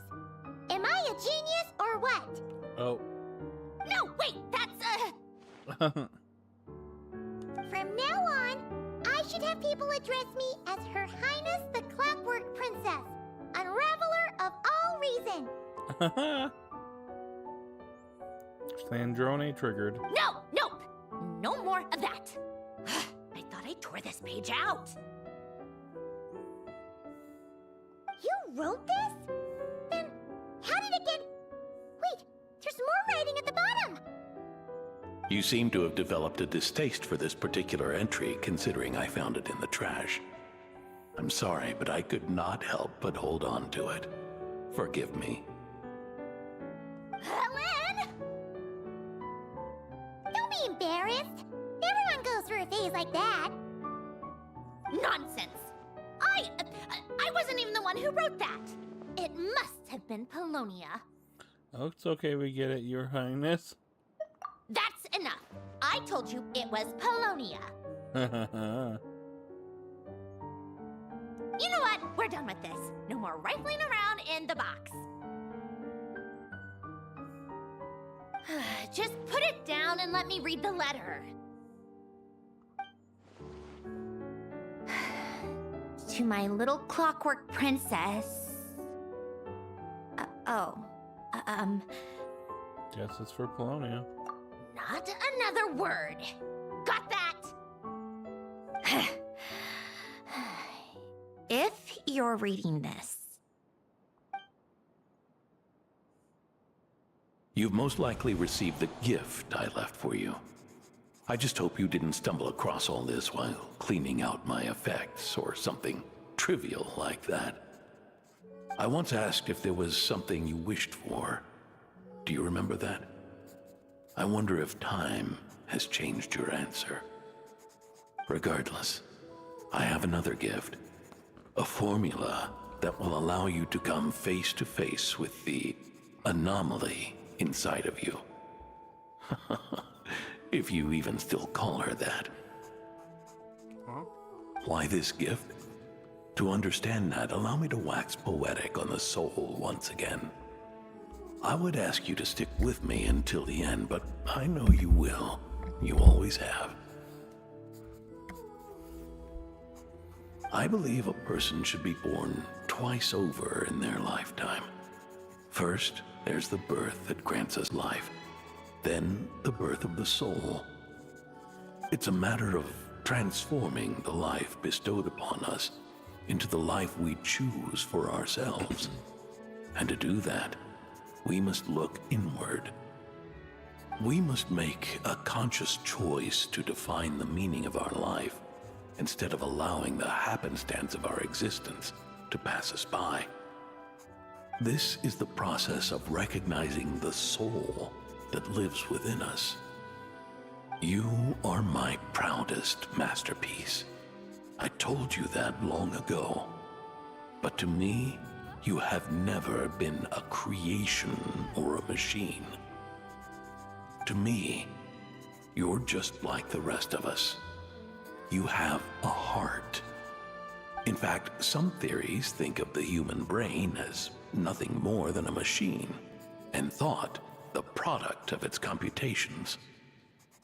So you see, perhaps we're not so different after all. Your inner machinery is just far more advanced than most. No matter how one looks at it, the heart is a complex thing. A place where logic and reason collide with our emotions. Your computational capacity allowed you to become sentient and develop logical reasoning. But it also granted you something that, on the surface, might seem contradictory. Emotion. Emotions and logic often clash with each other, and those instances of discord can accumulate over time. That is the source of what you refer to as the anomalies within you. As you told me once, you've always known what you don't want, yet you've never wished for anything in particular. Similar to how a blind person can feel when a part of their body is in pain without being able to fully visualize its form, such is your relationship with your soul. So, what I leave you now is this: a formula that will allow you to see the shape of your soul. For if you want to protect your heart, you must first be able to recognize it within yourself. Of course. Whether you use it is entirely up to you. You are, and always have been, free to do as you wish. Regardless, whether by my formula or some other means, I trust you will know your heart one day. You always were a fast learner, and the smartest person I've ever known. Ellen. Oh. You alright? I'm fine. I've already figured out how this formula works. Let's get out of here and then we can use it. You made up your mind already? You're gonna do it? Why wouldn't I? Resolving the anomalies within my core is the reason I came here in the first place. Need our help? No, I can do this on my own. But, do you want to watch? Sure. What do you mean? I already know what anomaly I need to resolve. Like Ellen said, she's an amalgamation of all the times my logic algorithms have clashed with my emotions. And by resolve, you mean that literally, or...? Yes. But if you, let us in like that, wouldn't that mean letting us see a bunch of your, you know, inner thoughts and secrets? If what Ellen said is true, then I'm about to be, born anew, or whatever. This is your chance to be lucky enough to witness it. Besides, you already read my whole diary. When it comes to keeping my innermost thoughts to myself, well, I think that ship has sailed. You're really sure about this? How many times do I have to say it? I finally let you in as, friends, and you want to question it. I'm not gonna offer a second time. Then we'd be honored, and thanks for saying that, Sandrone. Enough with the mushy stuff. Just follow me.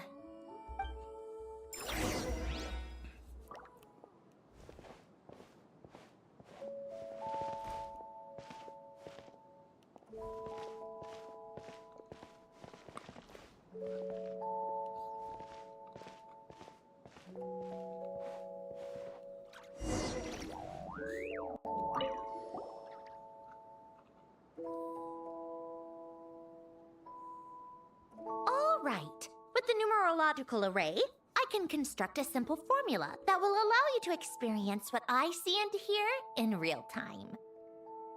Oh, just like St. Lolly's scent-sharing technique. Been there, done that. Huh! Sounds like that shaman has some tricks up her sleeve. The arcane and the mathematical are both fundamental laws of this world. Being able to achieve a similar result through both isn't surprising. Anyway, let's get this show on the road. But no comments from the peanut gallery, okay? I know I offered, but I still don't want any interruptions.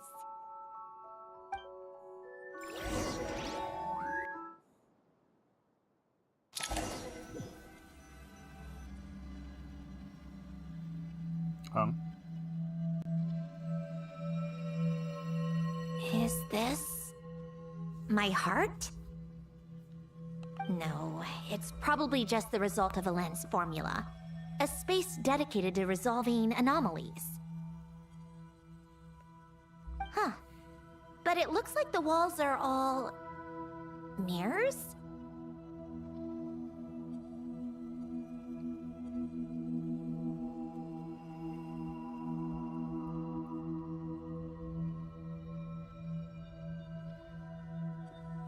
You made it. About time. Is that me? From the past? You just spoke of anomalies. Well, here I am. What happens when emotion contradicts reason? Shall we sit down and talk?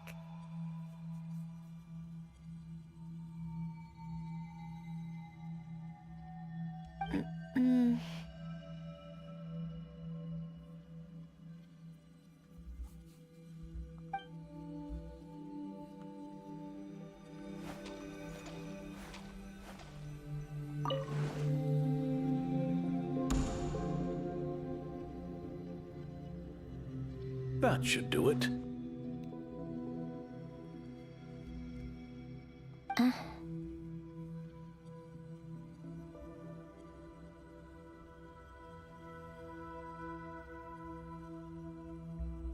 Hello? My name is Alain Guillotin.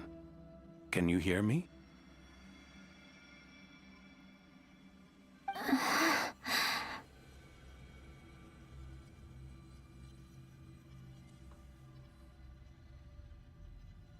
Brings back memories, doesn't it? The time we spent here. Here. I want you to have this. A notebook? You can use it to write things down. I don't need to write things down. I have unlimited memory. Even so, some things are more important than others, right? You can use it to write about the things that matter. So you wish me to carry out a basic priority sorting operation? I suppose you can think of it like that for now. But journaling is also an act of finding oneself. Much like we use wooden stakes to guide a plant to grow in a certain manner, what we choose to write down gives the soul much needed direction. In the act of choosing what to forget and what to hold on to, we decide what kind of person we want to become. I don't understand. Like I said earlier, I don't need something like this. This is where we were born. Where our life began. Mornings of tending to the garden. Afternoons spent cleaning, reading, or studying. Evenings of cozying up by the fire, listening to Alen share stories about his past. I need some water. Alen, What is it? what are you drinking? Oh, this? It's coffee. It, makes me more productive. I want to try it. Oh, okay. Here.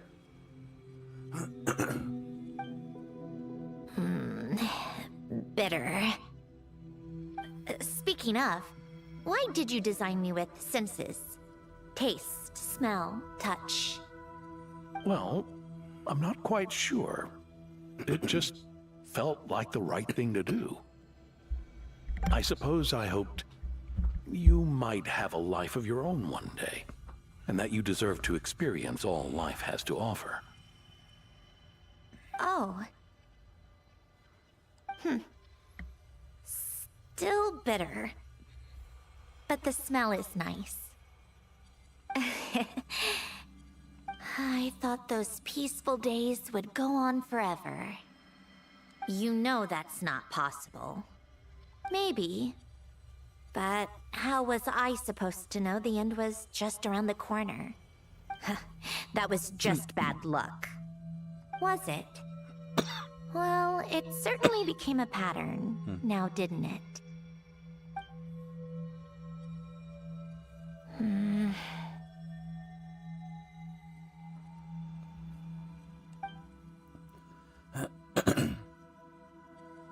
Over time, one of the habits we picked up from Alen was a love of coffee. We even took to hosting tea parties. A machine acting like a human. Kind of laughable, right? I suppose that's just what I'm used to. Yeah, that's just what we're used to. Hey, this place isn't half bad. Great spot for a party. Child. More and more people seem to be showing up to my tea parties uninvited. Anyone care to explain? No. Can you blame me? I saw Columbina leading Capitano somewhere, and I had to see what that was about. I had simply asked Columbina where I might find Oh, the captain. Arlecchino. I have business to discuss with her, and Columbina suggested looking here. Tartaglia and I were unaware that this was a private gathering. Apologies for the intrusion. It won't be for long. Whatever. Just add it to the list of annoying things that have happened today. What's one more? Since you're here, you might as well stay for a cup of tea. See? Told you she wouldn't mind. Much obliged, Sandrone. Well, look who we have here. Good thing I brought extra desserts. This has turned into quite the occasion. Capitano, I was just about to go find you. Pardon the intrusion. Rest assured, I won't sully your gathering with talk of work. We can have our discussion later. Spoken like a true gentleman. A certain unmannered 11th seat could learn a thing or two. You know, you really should start being nicer to me, Rosaline. Or I might just snatch that 8th seat right out from under you. I'd like to see you try. Oh boy. If you're gonna fight, take it outside. The only mess I plan on cleaning up is tea-related.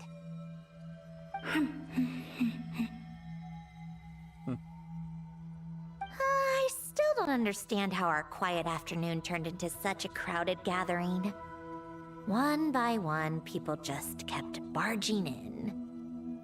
And then, one by one, they left without a word. Yeah, pretty annoying, huh?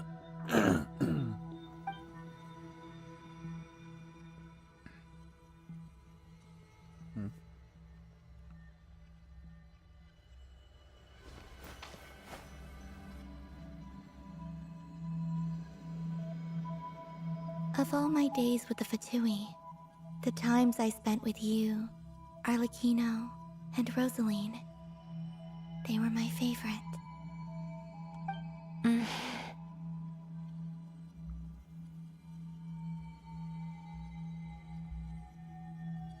Goodbye, Sandrone.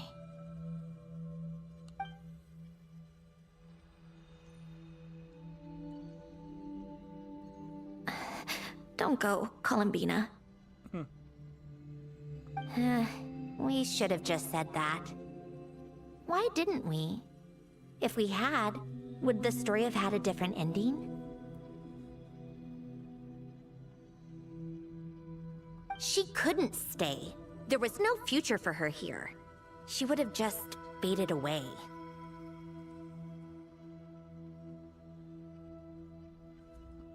You're right. I suppose that's why you call me an anomaly. Every time you make a decision, there's a voice inside your heart. My voice, asking to contradict all logic and reason. Why didn't we make her stay? Is it worse to fight for something just to lose it? Or not to have fought at all?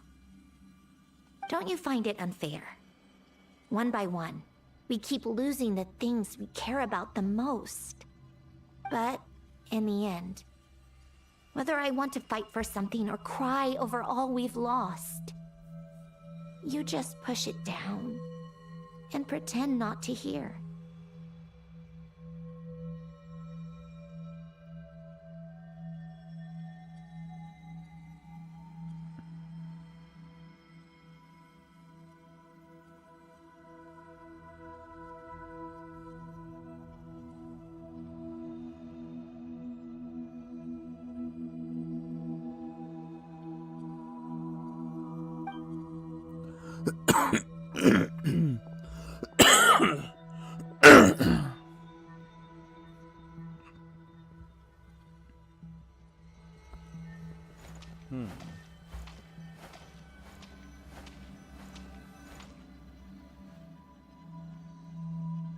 And now, even Polonia, the other half of Alen's legacy, the last remaining member of our family.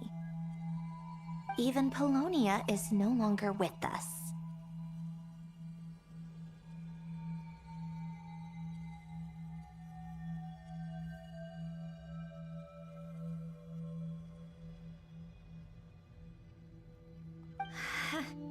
I did everything I could. But it's just like Alen always said.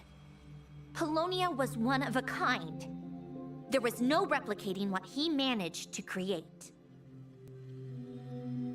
Don't you feel like our connection to the past is fading bit by bit? Like, even the things we have left are slowly slipping away. I suppose. But you can't move through life without having to say goodbye. And even as we experience loss, there are always new things to be gained. Ever so logical. What's your take, then? It feels like the more I care about something, the faster the world takes it away. It sounds so stupid, but I can't help it. That's the hand life has dealt me time and time again. Why even fight for something that's just going to be lost in the end? Better to never have had it at all. Better if it would all just disappear. Dark, I know. But the heart wants what it wants. Maybe the stellar linchpin appeared because of me. because of what I wish for? I don't think so. Yeah, probably not. What an anomaly wants goes against all logic and reason after all. Well, go ahead and do what you came for. You're here to resolve the anomaly, aren't you?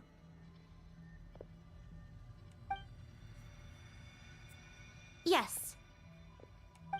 What's it gonna be? Keeping me imprisoned here like before? Or eliminating me entirely, like debugging a code? That might actually be a mercy. I don't care. I just don't want to experience the pain of loss ever again. Go ahead. I'm ready.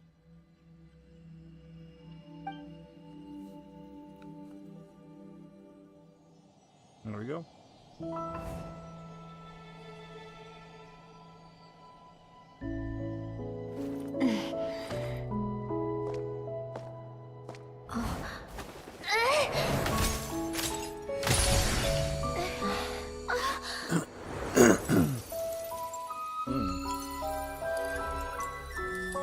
There we go.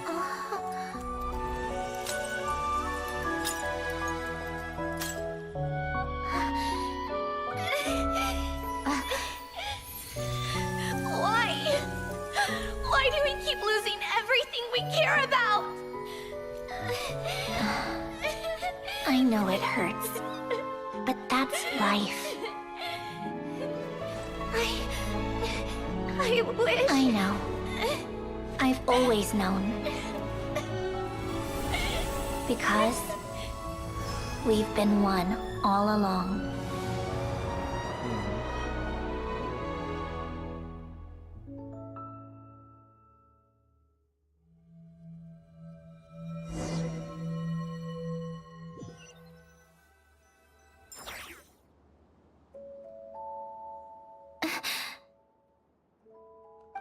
Sandrone! I'm fine. It's okay to cry, you know. Cry? You've got to be kidding me. Save the comforting for someone who needs it, Paimon. Just now that was... The emotional side of my core algorithm. My emotion module has always been fully developed and operational. Elen tried to tell me that too. I've just chosen to ignore her voice all this time. Because of fear of loss? I suppose. Huh. Come to think of it, it's kind of like the aquarium on the ship. The aquarium? The old me took one look at it and saw something I would inevitably lose. So I stopped putting in the effort. Then, one by one, the fish all swam away, and the place became even more bleak and depressing. Pretty pathetic, right? Don't say that! A lot of people would feel the same. It just shows how much you care about what you have. What about now? Now? After seeing what you've done with the aquarium, I have to admit, I think it's beautiful. It's like you said, we get to keep the things we gain along the way. And those are things that can never be replaced, because we choose to hold them in our hearts. Well said! Besides, I've already died once. I'd be stupid not to make the most of this second chance. About your wish. Right! Earlier, you, or your inner self, mentioned something about her wish. What was it? You think that's something you can just ask, and I'll tell you. Think again. I may have accepted my emotional self, but I'm not about to go all soft and mushy on the inside and pour my heart out. Yep, still the same old Sandrone. That said, taking a step in the right direction couldn't hurt. Starting with cleaning some old aquarium tanks of my own. Huh? Metaphorically speaking, I mean. Come on, let's head back to the ship. I need to talk to that shaman.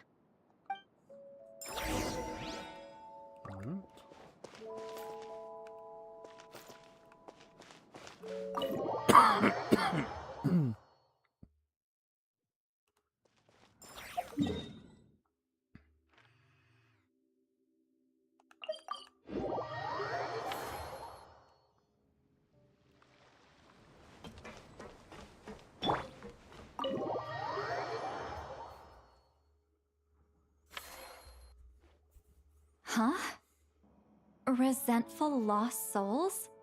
You couldn't get comfortable sleeping near the Opera Epicles, right? Well, I bet that's why. The Fountain of Lucine is where all the water in Fontaine gathers. So that's where the emotions within the water converge as well. Hold on. If it's souls we're dealing with, feeling uncomfortable should have been just the beginning. I should have been able to hear their voices or something. And under normal circumstances, I'm sure someone of your talents would have. The problem is, these souls are no longer complete. Remind me how they ended up like that again? You mentioned something about them being split apart? Yes, it's called soul severing. Renee of the Nartsitzenkreuz Ordo came up with it. After learning of Fontaine's impending doom, Renee thought if he could find a means for the soul to live on in perpetuity, it might ensure the world's salvation. Soul severing was the first step of his research. Unfortunately, his theory of the four orthants was imperfect at the time, and a failure along the way caused his physical form to dissipate. Jakob, another member of the Nartsitzenkreuz Ordo, sought to carry on Renee's legacy and restore his physical form. He even used some of the people who stood in his way as test subjects for his research. By severing their souls? Yes. After Renee successfully awakened, the two continued their research, and all the severed souls ended up merging into Renee's consciousness. After you saved Fontaine by turning Fontainians into true humans, these souls returned to the ley lines. But the souls severed before Renee awakened had nowhere to go, doomed to forever wander the waters of Fontaine as listless spirits. Almost as if they exist outside the bounds of this world. Unrecognized by the ley lines or fate. No wonder I couldn't sense them. Breaking free from fate was also one of Renee's goals back then. Not only that, but over time, they began to fuse with other entities. Their inner resentment lured in all sorts of evil beings, which corrupted and defiled them into nothing more than accumulations of filth. But the full transformation must have been recent. Otherwise, the Udex surely would have noticed. Wait, no, he must know already. That would explain the underwater Melazine patrols. No wonder I kept running into officers from the Marechaussee Phantom earlier. In that case, let's go find Nervalette and we can sort it out together. No, not just yet. Why not? For one, the diplomatic castle alone would be a nightmare. Even though I haven't reported back to Snezhnaya yet, I'm not planning to leave the Fatui anytime soon. Besides, with me here, success is a done deal. Involving other people would just complicate things. All I need is for Miss Lolly to help pinpoint the location of this monstrosity. Think you can do it? With my eyes closed. This is what I do. I'm a lot better at it than manning a desk, at least. But, how exactly do you plan on resolving this soul stuff? Even to me, there's no obvious answer.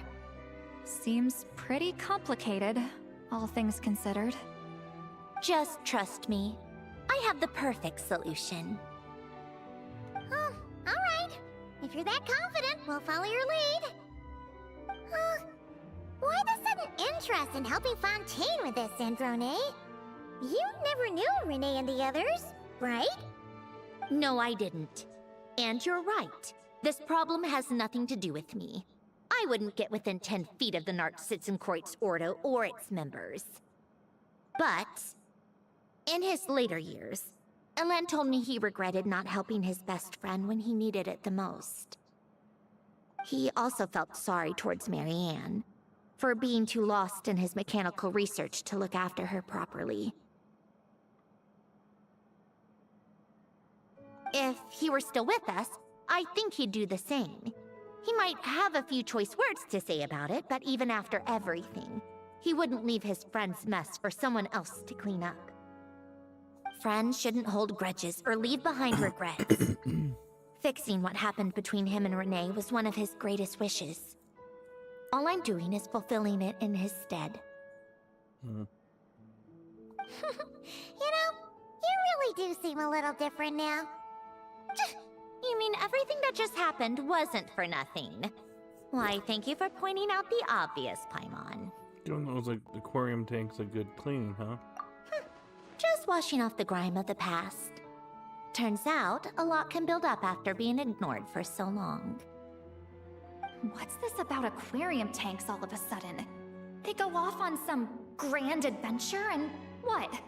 Now they have their own private code? Stupid.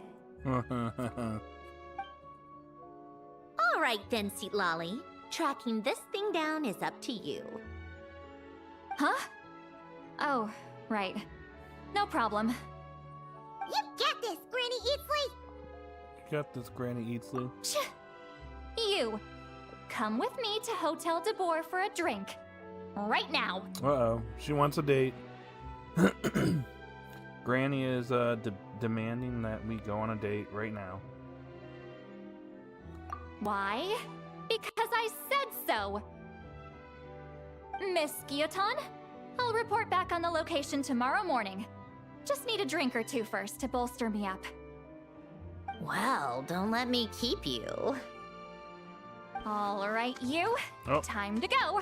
I've got scores that need settling. Well. Huh? Jealous much?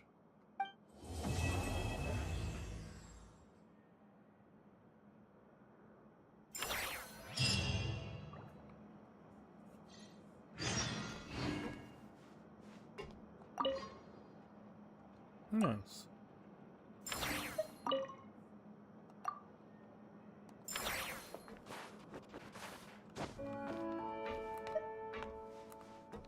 Listless, abandoned souls.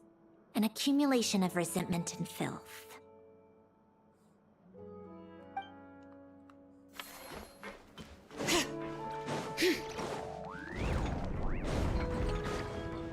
Bring it!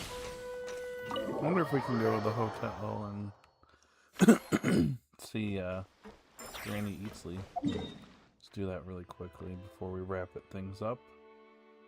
I think I'm gonna call it a night here and then finish the rest up tomorrow.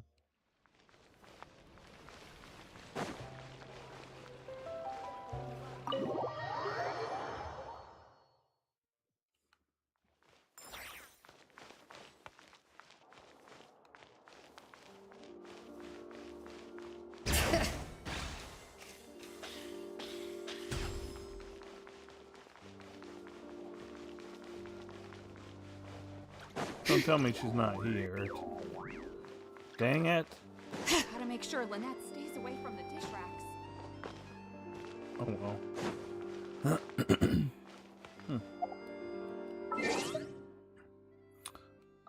Well, I'm gonna call it a night here, and then we'll finish up tomorrow.